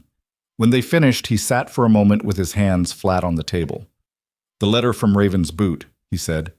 "You have it secured?" "Locked in the mine office safe," Beck said. "The property transfer references, you've cross-checked them against county land records?" "I have," Wyatt said. "The corridor parcels match Dade's acquisition filings from the last 18 months. Crane looked at him. "You're Sterling?" "Yes." "You've got no formal authority here."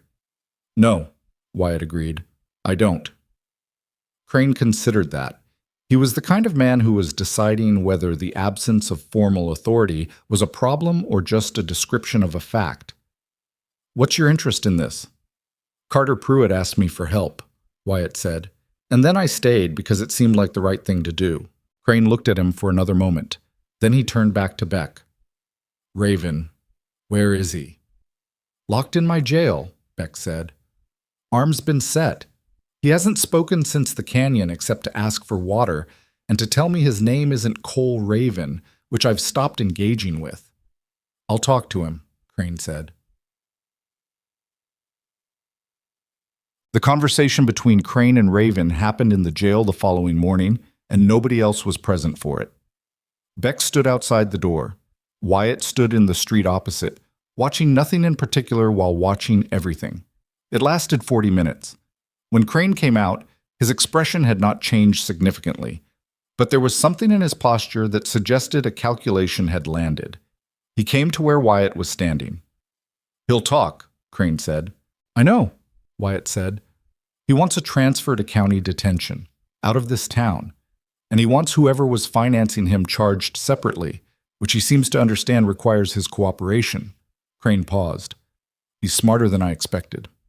"He survived 2 years in this territory," Wyatt said. "That required being smarter than people expected." Crane looked at the main street of Silver Hollow with the expression of a man doing a private inventory. "He gave me 3 things: a name, Dade, which we already had, a banking arrangement through a third-party account in Ridgemont, which we did not have, and a ledger." Wyatt looked at him. "He kept a ledger," Crane said. "Payment dates, amounts, coded references to operations. He kept it as insurance, which tells you something about how much he trusted the man who was paying him." He glanced at Wyatt sideways. "It's in a location he's described. I'm sending a deputy this afternoon." "Where?" "He won't say until we're in formal custody transfer, which is also smart." Crane straightened his coat. "The ledger, if it exists and matches what he described, ties Dade directly to specific operations, including the Alcott killing." The names sat in the air between them. "Will it hold?" Wyatt asked. "Depends on the ledger," Crane said. "But Raven's testimony plus a financial record plus the letter plus Beck's testimony about Marsh, that's enough for a serious trial. Whether a jury does the rest is the jury's business, not mine." He walked toward the jail to arrange the custody transfer. Wyatt stood in the street and looked at the land office across the way. where Martin Dade was presumably inside doing the ordinary business of a man who did not yet know how the last 48 hours had gone. Beck arrested Marsh that afternoon.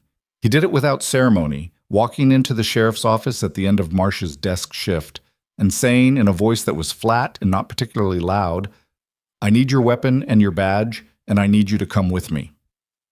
Marsh had gone white and then red and had said 3 things in rapid succession: that he didn't know what Beck was talking about, that there had been a misunderstanding, and that Beck couldn't prove anything. Beck had said, "The weapon and the badge, please," a second time, with the patience of a man who has already had this argument in his head and finished it. Marsh gave them over. He was locked in the second cell, on the opposite end from Raven, in an arrangement that Wyatt suspected Beck had considered carefully. Wyatt heard about all of this from Beck and Brennan's that evening, over coffee that was still too strong and still slightly burnt, and was starting to feel like a specific comfort rather than a generic one. "How'd he take it?" Wyatt asked. "Quietly, after the first part." Beck wrapped both hands around his cup. "He kept saying Dade had told him it was just information, that nobody was supposed to get hurt." Beck shook his head. "Tom Alcott." There was no answer to that, and neither of them offered one. "What happens now?" Wyatt said. "Crane handles the custody chain. Dade will be approached formally, so probably tomorrow, once the deputy comes back from Ridgemont with confirmation on the ledger." Beck paused. "I'd like you there." "Why?" "Because you've been in the middle of this from the start, and because Dade knows your name and your resources and your reputation, and that particular combination tends to make men like him say things they might otherwise keep to themselves." Beck looked at him directly. "You have a weight in a room, Sterling. I don't mean that as flattery. It's just a fact." Wyatt didn't particularly enjoy hearing that, because it was true in a way he had a complicated relationship with Chus, the weight of wealth used as an instrument, something he'd done when he had to and tried not to do when he didn't. "I'll be there," he said. "Well, the confrontation with Dade happened the next morning, in the land office, with the particular unpleasantness of something that had been inevitable for some time finally arriving. The deputy had come back from Ridgemont the previous evening with the ledger, which was a thin, cloth-bound book whose coded entries Raven had explained in sufficient detail that Crane's second deputy, a quiet, precise man who had done similar work before, had spent the night cross-referencing the codes against known dates of Raven gang activity. By morning, the correspondence was clear and documented. Crane led the approach to Dade's office. Beck was beside him. Wyatt was behind them both, which was where he preferred to be in situations like this. Close enough to matter, not so far forward that he was making it his show. Dade saw them coming through the office window. He had time to compose himself, which was its own kind of information. A man with a clear conscience doesn't need that moment, doesn't perform composure the way Dade did when they walked through the door. "Marshal," Dade said. He was standing behind his desk. He had put something in a drawer before they entered, which Beck noted with a slight tightening of his eyes, but didn't address immediately. "What can I do for you?" "You can sit down," Crane said. "This is going to take some time." Dade sat. He kept his eyes on Crane and deliberately didn't look at Wyatt, which was itself a choice. The choice of a man who understood that Wyatt was the most dangerous presence in the room and had decided that not acknowledging him was a strategy. It was not a good strategy, but Wyatt let it run. Crane was methodical. He laid out the case in sequence: the connection to Raven, the banking arrangement, the ledger, the letter from Raven's boot, the land acquisition pattern. He didn't editorialize. He didn't raise his voice. He stated facts in the order they connected to each other and let the architecture of the thing speak for itself. Dade's composure lasted through approximately the first third of it. Then it began to change.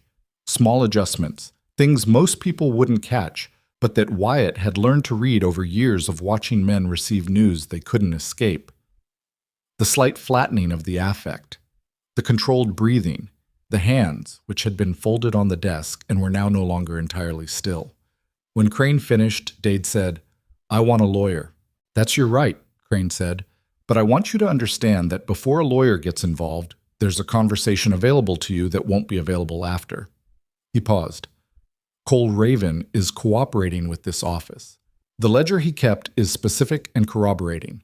The banking records from Ridgemont trace back to an account that we are in the process of verifying. What I'm offering you this morning in this room is the opportunity to shape the narrative while that's still a possibility. Dade was quiet. Wyatt spoke for the first time since they'd entered the office. Tom Alcott had 3 kids, he said. He kept his voice even, which was not easy. The youngest one just turned 4. His wife is running the household on savings that are going to run out before spring. He paused. Whatever a lawyer does or doesn't do for you down the road, that is the ground you're standing on. I'd think about that. Dade looked at him. For the first time since they'd come in, the deliberate non-acknowledgement broke, and what came through underneath it was not the calculating composure of a man in control of his situation. It was something smaller and more genuine and considerably less comfortable. The look of a man who had told himself a particular story about what he was doing and was now being required to stand in the same room as the actual version of it. The Alcott killing was not... He stopped. Mr. Dade, Crane said with the patience of long practice. Dade sat for a long moment. His hands were fully still now, which was a different kind of still than before. He, not controlled, just stopped. I never told him to kill anyone, Dade said. His voice had changed register, gone flatter, like something had been released. I paid for intelligence. I paid for disruption. I told him I needed the operation weakened, not... I never gave an order to kill. What you gave an order for, Crane said, and what happened as a direct result of your arrangement are questions for a court. He glanced at Beck, who was already producing the document that needed to be produced. What I need from you right now is the name of the third-party account manager in Ridgemont. It went on for another hour. By the end of it, Wyatt was outside, standing on the boardwalk of Silver Hollow's main street in the thin December sun, listening to the sounds of the office behind him and the sounds of the town around him, and feeling the strange, specific weight of a thing that has been in motion for weeks finally coming to its end point. Pruitt came out and stood beside him. Well, Pruitt said. Well, Wyatt agreed. Is it enough? It's enough for a trial, Wyatt said. Whether it's enough for a conviction is somebody else's problem. He looked at the street. The ledger is enough, if the banking records corroborate it, and Raven's testimony, if he gives it fully, is enough on top of that. Pruitt was quiet for a moment. Alcott's wife. The savings situation you mentioned. That was true, Wyatt said. Not a tactic. I know. Pruitt rubbed his face. I've been meaning to do something about that. I just hadn't... She worked alongside Tom at those transfer operations, Wyatt said. You could offer her a clerical position, something that uses what she knows about the supply routes without putting her on the road. Pruitt looked at him. She knows the business, Wyatt said, and she needs income. Those 2 things aren't complicated. No, Pruitt said. They're not. He was quiet for another moment. You could have left after the canyon. The gang's taken down, Beck has Marsh. The marshal is handling the rest. You didn't have to stay for this part. Wyatt looked at the street. I know, he said. Silver Hollow did what small towns do when a long-running threat is removed. It exhaled loudly and collectively, and then began the process of figuring out who it was without the thing that had been frightening it. That process was not entirely smooth. It rarely was. The revelation that Marsh had been the leak, a man who had worn a deputy's badge, who had eaten at Brennan's and nodded good morning to people on the street for 6 months while feeding their schedules to men who killed them, sat in the community in a way that took time to metabolize. People were angry, and not all of that anger had anywhere clean to go. There was a town meeting 3 days after Dade's arrest. This one was fuller than the first. Standing room at the back of the courthouse, people from the outlying homesteads who didn't usually come into town for meetings, miners who would normally be on shift. Beck ran it. He was straightforward about what had happened and what was still in process, and he fielded the questions without flinching from the ones that were essentially accusations about what he'd missed and how long it had taken. You're right that it took too long, he said, to a man near the front who had been particularly pointed. I don't have a clean answer for that. I had a deputy I trusted who I shouldn't have, and it cost this town. He paused. I can tell you what we did to correct it. I can't undo the months before. The room was quiet, with the particular quality of people deciding whether to accept that or continue to push. Elena was in the room. She was near the left wall in the same position she'd stood at the first meeting Wyatt had attended, and she was watching the crowd with an expression that wasn't quite the calculating assessment of that first night, but something more open. The expression of a woman who had fought hard for a specific outcome and was watching it settle into something real. She caught Wyatt looking at her from across the room and held the look for a moment before turning back to Beck. After the meeting, the crowd dispersed into the cold, with the loose, slightly dazed energy of people who had been braced for a long time and weren't quite sure what to do with their hands now that the bracing was done. Wyatt made his way to the door and found Whitfield beside him, the rancher from the Ridge, who had said very little at the meeting but had the particular quality of someone who was holding more than he was saying. "You planning to leave soon?" Whitfield said. "Not immediately," Wyatt said. "There are ranching operations in this valley worth your time," Whitfield said. "Real ones, not the fiction you've been running at the land office." He said it without any particular edge, just plainly, in the way of a man who had seen the fiction and wasn't bothered by it, but wanted to note that the alternative existed. Good water access, reasonable terrain, the Eastern Valley especially. "I'll think about it," Wyatt said. Whitfield nodded and went out.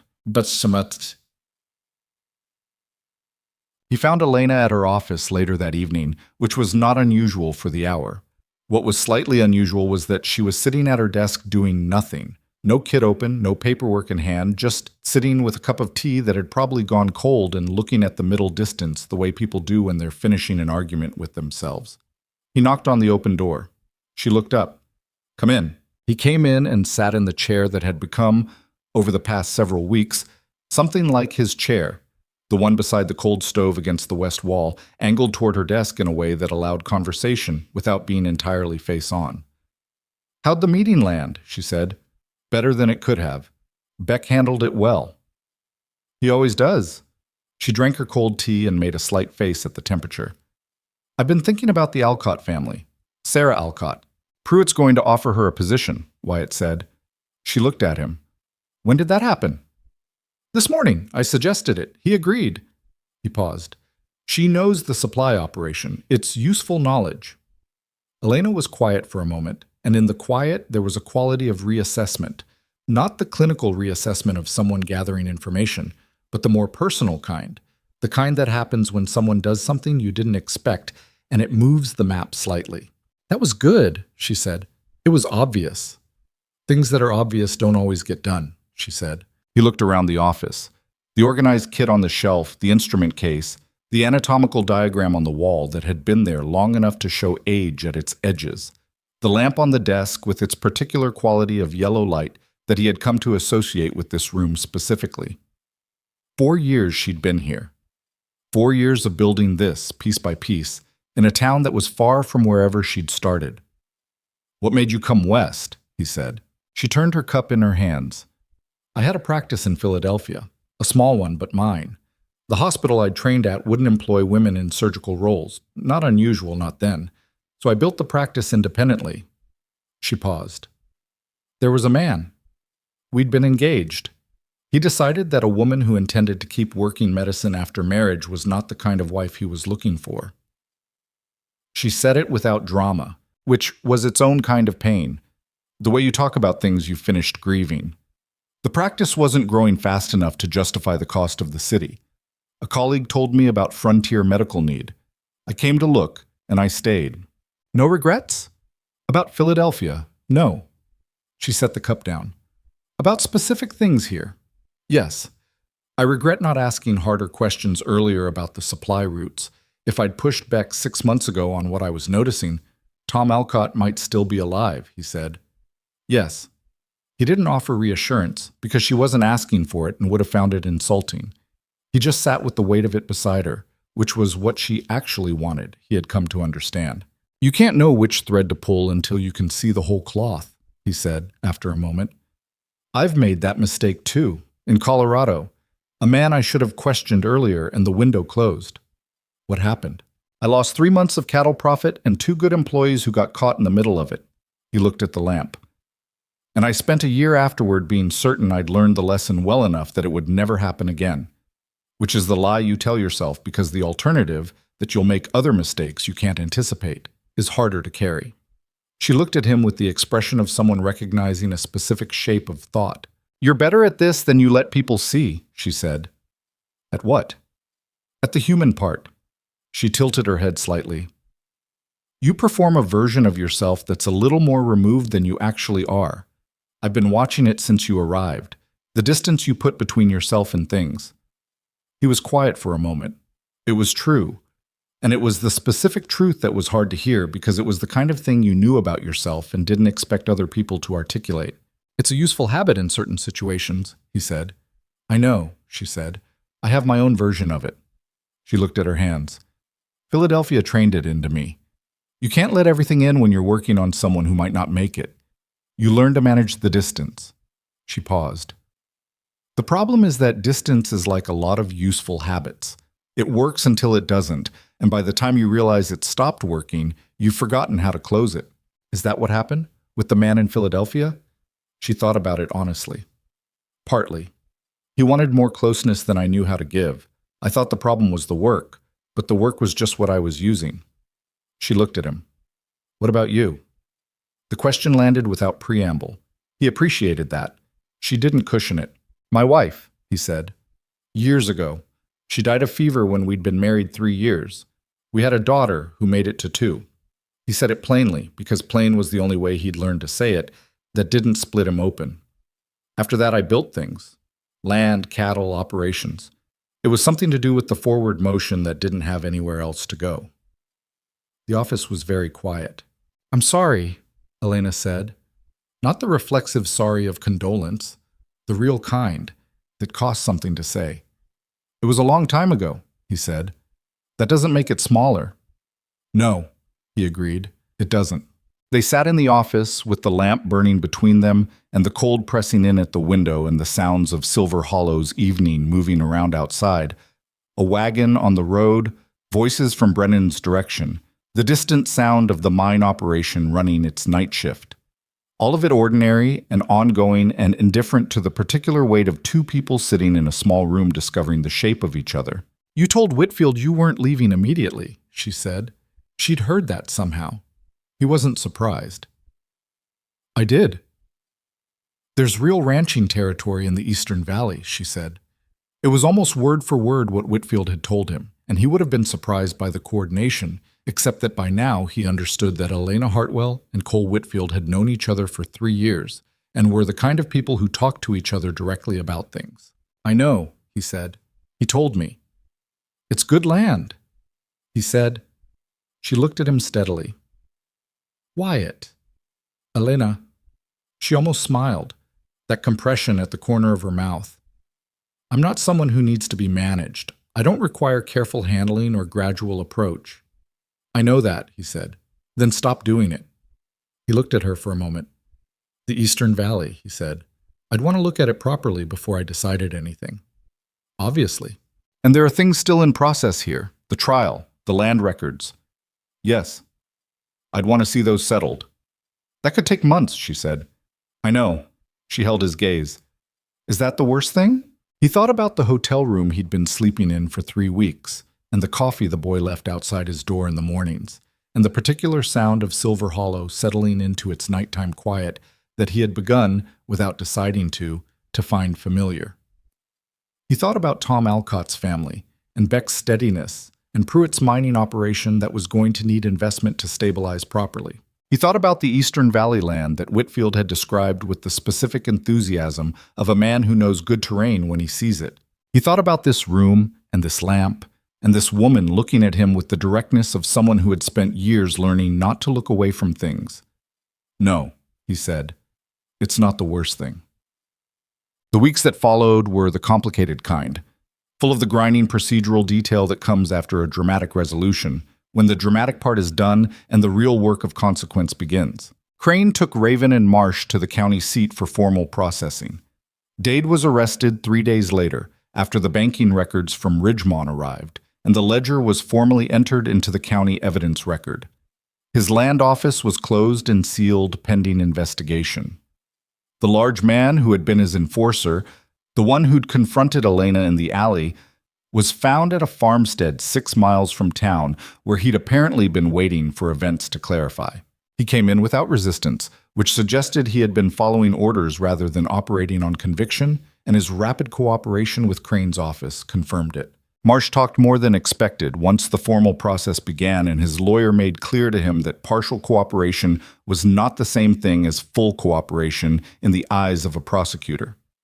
His testimony added several specific dates and amounts to the record, filling gaps in the ledger that Raven's coding had left ambiguous. It was not particularly admirable behavior, but it was useful behavior, and usefulness was what the case needed. The town processed all of it the way towns process things. In conversations at Brennan's and the general store, and on street corners in the cold, in the specific way that a community remakes its understanding of itself after it's been betrayed from the inside. Some of the processing was angry, some was sad.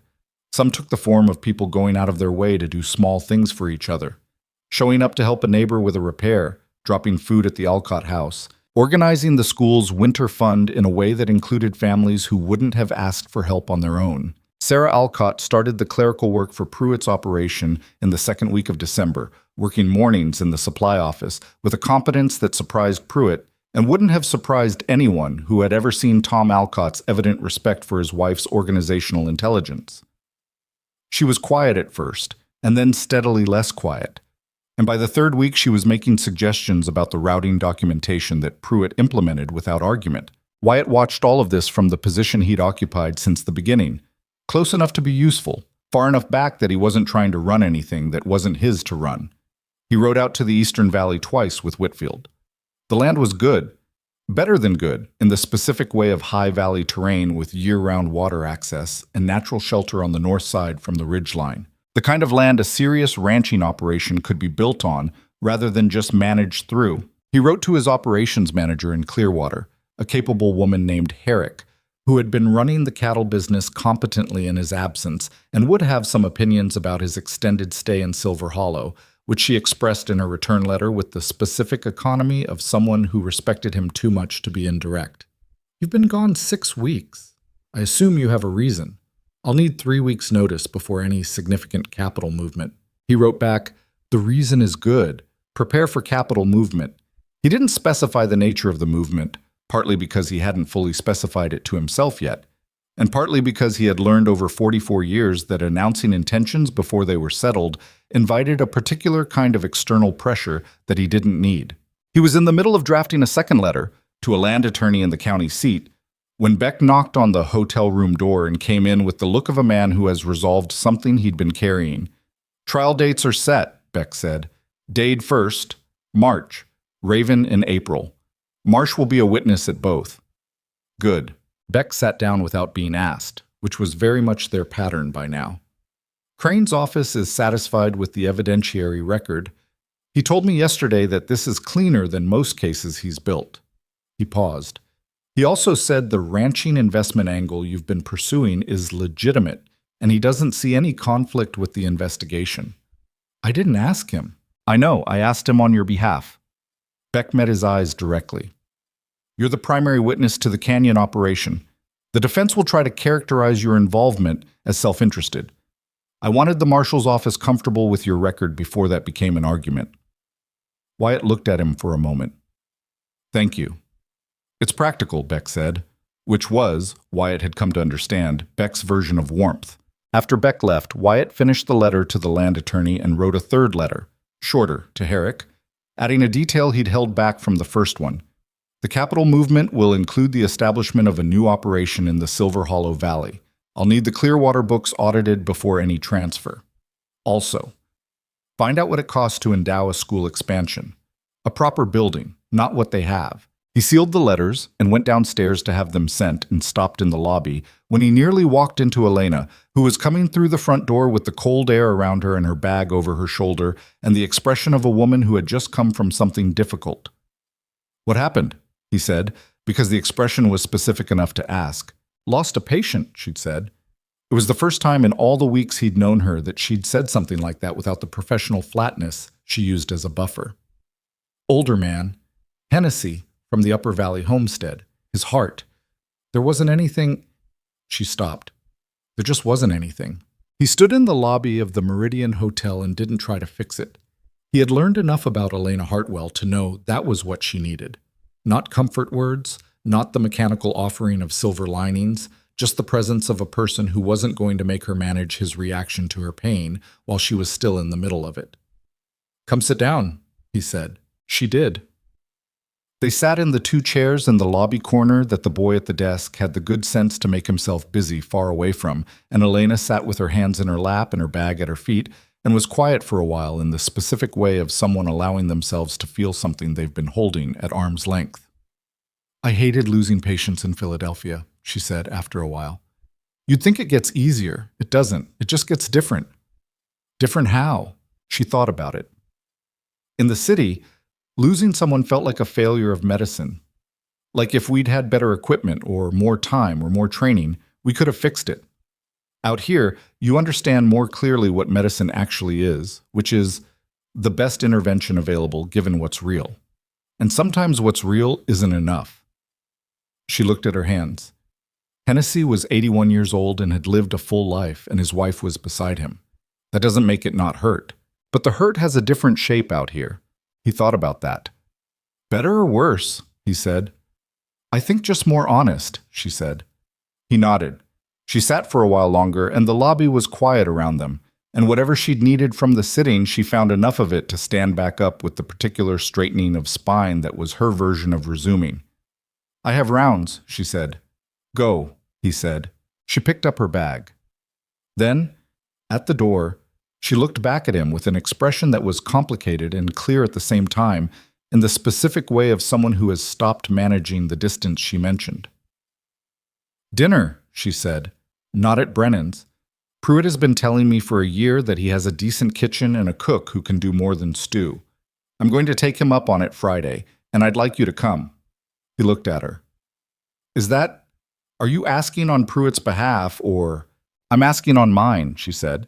"Then yes," he said. She went. He sat in the lobby chair for a moment with the letters in his hand and the sound of Silver Hollow's December afternoon outside the window. Wagon traffic and the distant mine operation, and somewhere a child calling to someone 2 streets away.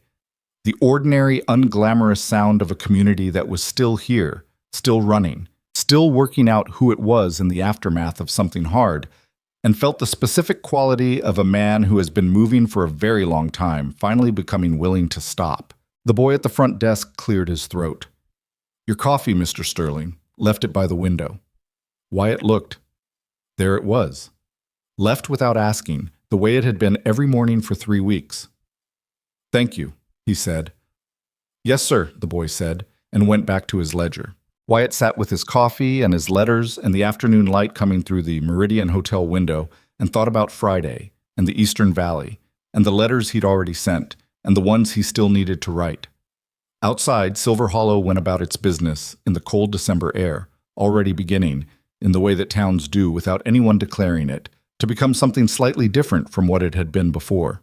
Friday dinner at Pruitt's turned out to be the first of several things Wyatt hadn't planned on. The cook was, as advertised, considerably better than Brennan's, a woman named Ada, who had come west with Pruitt's household 3 years prior and had the gift of making frontier ingredients behave like something more civilized without pretending they were. There was roasted venison and root vegetables and bread that had actual structure to it, and wine that Pruitt produced from a case he'd been hoarding since a supply wagon had brought it from the east 6 months before. There were 5 of them at the table: Pruitt, Beck, Margaret Foss, Elena, and Wyatt. And the conversation moved the way conversation moves among people who have been through something difficult together and are still in the early stages of figuring out who they are to each other on the other side of it. Easier than it would have been with strangers, more complicated than it would have been with old friends. Something in between, with its own specific texture. Beck was quieter than usual, which was saying something. He was a man still processing the particular wound of having trusted someone he shouldn't have, and the processing wasn't done, and he wasn't the kind of man who rushed it. He ate well and contributed to the conversation without leading it, and at one point, when Foss said something about the community response to the Alcott family, his jaw tightened in a way that passed quickly, but that Wyatt noticed. Foss herself had the energized quality of someone who had been doing important work quietly for a long time and was finding it somewhat disorienting to have it acknowledged. She had been, Wyatt had come to understand, the connective tissue of Silver Hollow's community intelligence for years, the person who noticed things and knew how to hold information without weaponizing it, the kind of person a town doesn't function without and rarely properly thanks. Elena sat across from Wyatt at the table and was, he had no better word for it, herself. Which sounds simple, but wasn't. She talked about the Hennessy funeral with the steadiness of someone who had finished her private grief and returned to the public version of it. She argued with Beck about the appropriate response to the 2 gang members who'd fled into the tree line during the canyon fight and been tracked to a homestead in the Northern Valley. Beck thought the homesteaders deserved a formal apology for the disruption. Elena thought they deserved compensation. She was right, and Beck agreed after approximately 4 minutes of resistance, and Pruitt said he'd contribute to the fund before anyone asked him to. Wyatt watched the table and felt something he recognized distantly from a time he'd stopped expecting to revisit, the particular warmth of being somewhere specific rather than somewhere temporary. The difference between a place you're passing through and a place that has begun, quietly and without your full consent, to have a shape around you. It was not an entirely comfortable feeling. He had spent 11 years building the kind of life that didn't require him to feel it, and the muscles for it were stiff from disuse. But it was real. Yeah. The trials came in the order Crane had set. Dades proceeded through March with the methodical pace of a case, with strong evidence and a defense attorney who was competent but working against the weight of a ledger, a cooperating witness, and a banking record that had been traced, with the Ridgemont account manager's reluctant cooperation, back to 6 direct payments coinciding precisely with Raven gang operations. The defense argued that the ledger was fabricated, that Raven's testimony was self-serving, that the coincidence of the land acquisitions proved nothing on its own. The jury was out for less than a day. Dade was convicted on 3 counts of criminal conspiracy and 1 count of accessory to the death of Tom Alcott, a charge that the prosecutor had fought to include and that carried the most weight in sentencing. He received 15 years, which was not the maximum available, and which caused some anger in the community, and which Beck explained at a small gathering at Pruitt's afterward was the reality of frontier justice. Imperfect, slow, and better than nothing, which was the choice on offer. "It's not enough," Sarah Alcott said. She was at the gathering. Pruitt had made sure of it. She said the 3 words plainly, without tears, which was somehow harder to sit with than tears would have been. "I know it's what there is. I'm not saying it should be different. I'm just saying it's not enough." Nobody argued with her. There was nothing to argue. Raven's trial in April was shorter, and the outcome was not in serious doubt, given the volume of testimony and the fact that Raven himself had provided much of it in exchange for the transfer and the charging considerations he'd negotiated. He received 22 years. Marsh, tried separately in a smaller proceeding, received 8, reduced from the initial recommendation in exchange for his full cooperation across both major trials. When it was over, when the last verdict came in and Crane's office sent the formal notice that the evidentiary record had been closed, Wyatt was sitting in Elena's office in the early evening, in the chair that was his by habit now, and she read the letter that Beck brought over and set it on the desk, and sat back and said nothing for a moment. "Is that how you thought it would end?" he said. "I didn't let myself think that far ahead," she said. "I've learned that expecting outcomes is a good way to be disappointed by the specific shape of them. But," she looked at the letter, "but it's enough, not perfect, but enough to build on." She paused. "Tom Alcott is still dead. His kids are still without a father. 15 years doesn't change that." She folded her hands in her lap. "What changes it is what we do with the next part, whether this place gets better or just stays relieved." He looked at her. "You think there's a difference?" "I think relief is the beginning, not the end," she said. "People stop when they feel safe again. The real work is what happens after the feeling of crisis passes and everyone wants to go back to ordinary." He had been thinking about this, not in those words but the same shape of thought, for weeks. The land purchase in the Eastern Valley had been finalized in late February, the paperwork signed with the quiet satisfaction of something that had been decided at the level of instinct long before it was decided on paper.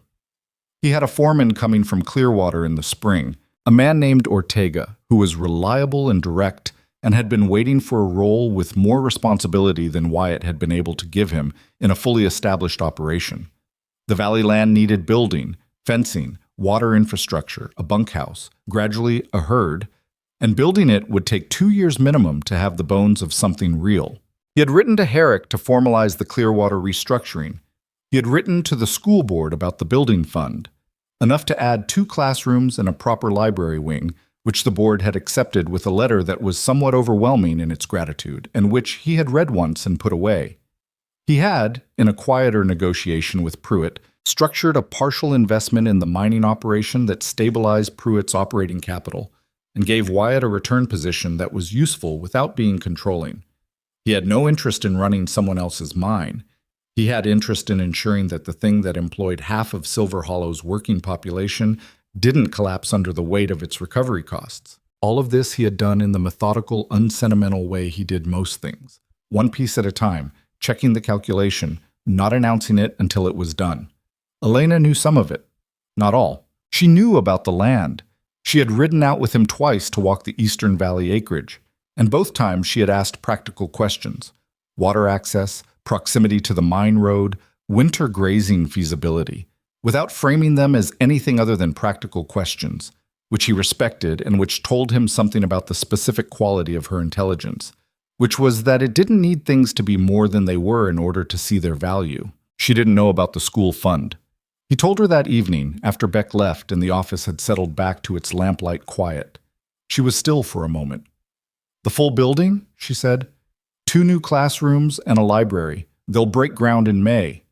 She looked at him steadily. "Wyatt." "The town needs it," he said. "The current building is inadequate. It's a practical decision. It's also a generous one. Those 2 things aren't in conflict." She was quiet for another moment, and in the quiet he could see her working through something. Not the gift itself, but what it meant about the person giving it. The recalibration that happens when someone you thought you understood does something that adds a dimension you hadn't fully accounted for. "Why didn't you tell me sooner?" she said. He thought about the honest answer. "Because I didn't want you to think I was trying to manage something between us. Buy my approval." "Yes." She looked at him with an expression that was not soft exactly, but was deeply unbothered. "Wyatt, I've been watching you for 4 months. If I thought you were the kind of man who bought things he couldn't earn, I'd have known it by now." She paused. "I'm not easy to manage. I think you've gathered that." "I've gathered that," he said. "Then stop being careful with me about the things that matter." She said it without edge, just directly, in the way she said most things. "I can handle the truth of you. I've been handling it since the first conversation." He sat with that. "Elena," he said. "Yes." "I'd like to stop being a hotel resident." She held his gaze. "That seems reasonable. There's the foreman's cabin on the valley land," he said. "It's going to need work before Ortega arrives. I'm going to be staying out there through the build, mostly, but I'd need—" He stopped, which was unusual for him. "I'd need something to come back to. In town." She looked at him for a long moment with the specific directness of a woman who has stopped managing distance. "You have been coming back to this office every evening for 2 months," she said. "I know." "Then I think you already know what you'd be coming back to."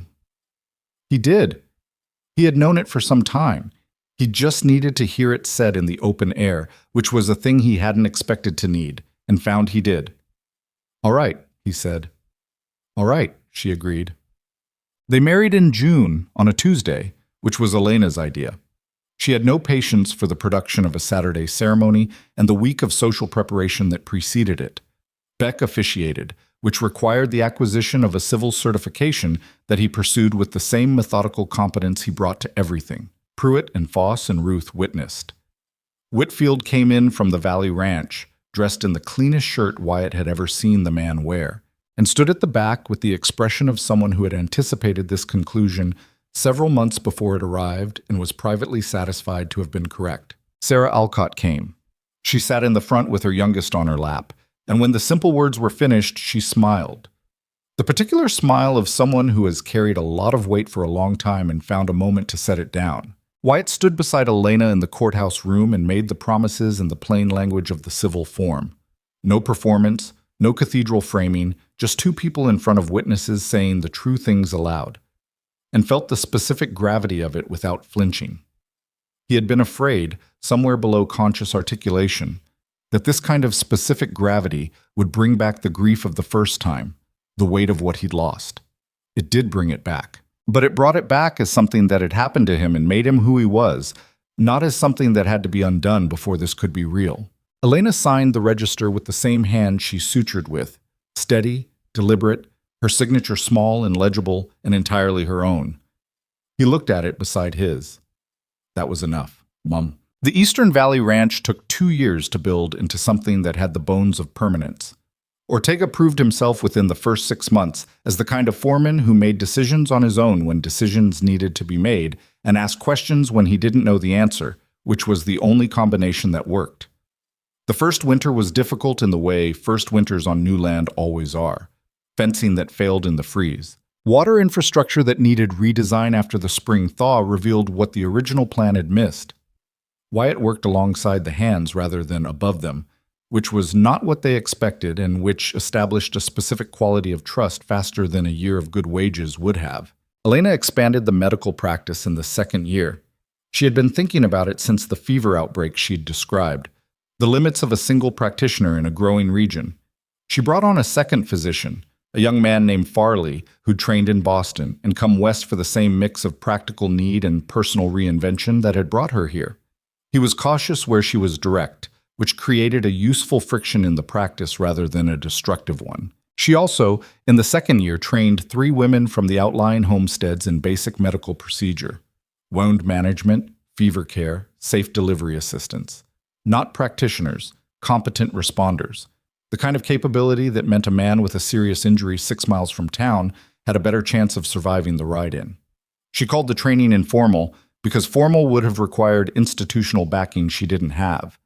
The women who completed it called it what it was, which was Elena Hartwell deciding that the region needed something and building it without waiting for permission. Wyatt watched her do this and thought about what she'd said on the night the last verdict came in, what changes it is what we do with the next part, and understood that this was her version of the same answer he'd given to the question of what to do with forward motion that had nowhere else to go.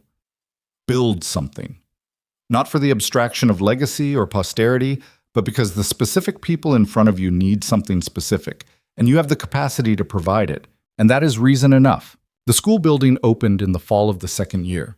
2 classrooms and the library wing, which the teacher, a careful, quietly fierce woman named Brennan, who was no relation to the saloon, immediately filled with more books than the library had shelves for, solving the problem by stacking the overflow with an organizational system that she insisted made perfect sense and that nobody else entirely understood. The older children from the outlying homesteads came into town for 2 days a week, boarding with families who had volunteered space, which created a secondary community texture that Silver Hollow hadn't had before. Beck stayed on as sheriff.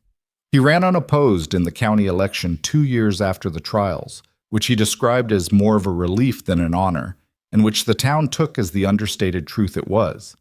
He hired a deputy named Vasquez, a young man from a ranching family in the Southern Valley, who had the specific quality of patient attention that Beck had learned to identify as the most important characteristic in a person doing that work. Pruitt's mining operation stabilized and then grew, carefully, with the kind of capital management that the earlier disruption had made him considerably more attentive to. The corridor land that Dade had targeted came available in a bankruptcy proceeding following the trial, and Pruitt acquired it at a price that was not distressed but was fair, which he seemed to feel was the appropriate distinction. He put a portion of the mine's annual surplus into a fund for worker families that he formalized in the 3rd year after a conversation with Elena about the Alcott family's situation. Not the charity of it, but the structural version of it, the one that didn't require a tragedy to trigger. Sarah Alcott was still working the supply office. She had become, by the 3rd year, the person Pruitt consulted on routing decisions, a title she had acquired through competence rather than appointment, which was the only way titles meant anything in practice. There's a thing that happens to people who have built something real, not the thing that happens in stories, where the building is heroic and clean and arrives at a clear conclusion, but the actual version, which is messier and slower and involves more arguments about water drainage than anyone would admit to, more sleepless nights over decisions that seemed smaller when you made them, more mornings when you look at what you've built and can only see the distance between it and what you intended. Wyatt knew this. He had built things before. He knew that the real test of whether something is worth building is not how it looks in the early going, but whether you still believe in it on the days when it looks like less than you hoped. He had those days. He had the day in the second winter when the cattle losses from a 2-week blizzard were significant enough that Ortega sat across from him with the numbers on paper, and neither of them said much for a while. He had the day when a legal challenge to the Valley land title, a technicality from an old filing that Dade's former associates tried to exploit through a county court, required 3 months of careful legal work to resolve and cost him money, and more significantly, cost him sleep. He had the day when Elena came home from a delivery that had gone wrong in the way deliveries sometimes did, and sat at the kitchen table of the ranch house they'd built on the Eastern Valley land, and was quiet in a way that he had learned did not want fixing, just witnessing. He was there for all of it. That was the thing he kept coming back to. In the private accounting, he did the way all people do. The one you conduct not on paper, but in the space between waking and sleeping, when the real arithmetic of your life presents itself without the editing you apply during daylight. He had built many things before Silver Hollow. Ranches, operations, financial arrangements that had made him wealthy in ways that people on the outside looked at and called success. He had been good at all of it. And in the honest accounting, it had been, for a long stretch of years, deeply, specifically empty in the way that a large room is empty, full of the right furniture, correctly lit, nobody home. The difference was not the money. He had money before. The difference was not the land. He had land before. The difference was that in Silver Hollow, for the first time in 11 years, he had gone to bed at night inside something rather than alongside it. He could not have explained that to someone younger, maybe to someone who had lost what he'd lost and rebuilt, badly, carefully, imperfectly, on the other side of it. The thing he'd built with Elena was not the thing he'd had before. It was not a replacement, and it was not a consolation prize, and it was not the second best version of a first best thing. It was what it was. Two people who had each sustained significant damage and had maintained their functionality and had found, somewhat past the age when such things were supposed to present themselves, that they were capable of something they'd both quietly stopped expecting. It was not always easy. They were two particular people with formed habits and strong opinions, and the specific stubbornness of individuals who had spent years operating entirely on their own judgment. They argued about the ranch finances when Wyatt was slower to cut losses than Elena thought was sensible, about the medical practice when Elena worked hours that even Ruth found excessive, about small things that were not really about the small things, and both of them knew it and occasionally said so directly, which was better than not saying so. But they were honest with each other in the specific way that requires actually knowing what you think before you say it, which is harder than it sounds, and which neither of them had been particularly good at in earlier versions of their lives. They had gotten better at it. That was the whole of it, really. Two people who got better at it, together, over time. In the fall of the 4th year, they sat on the porch of the ranch house in the early evening when the light on the Eastern Valley had the particular gold quality of late September, and Silver Hollow was visible from the ridge, a cluster of lit windows in the darkening valley, larger than it had been 4 years ago.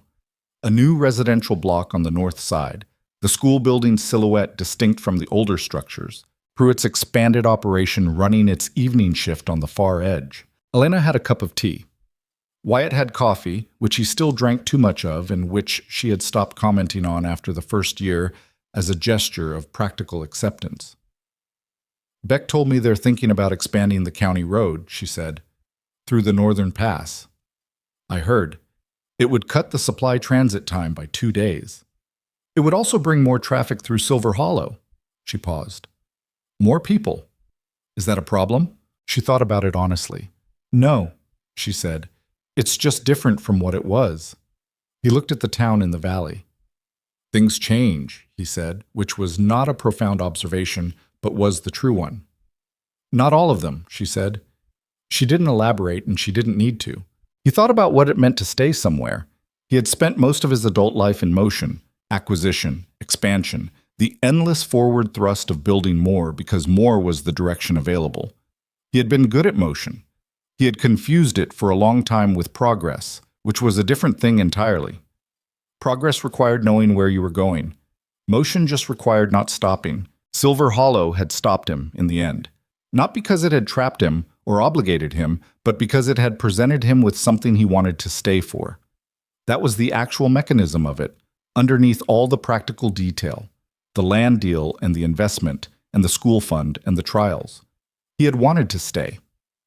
That was the whole of the story in its simplest form.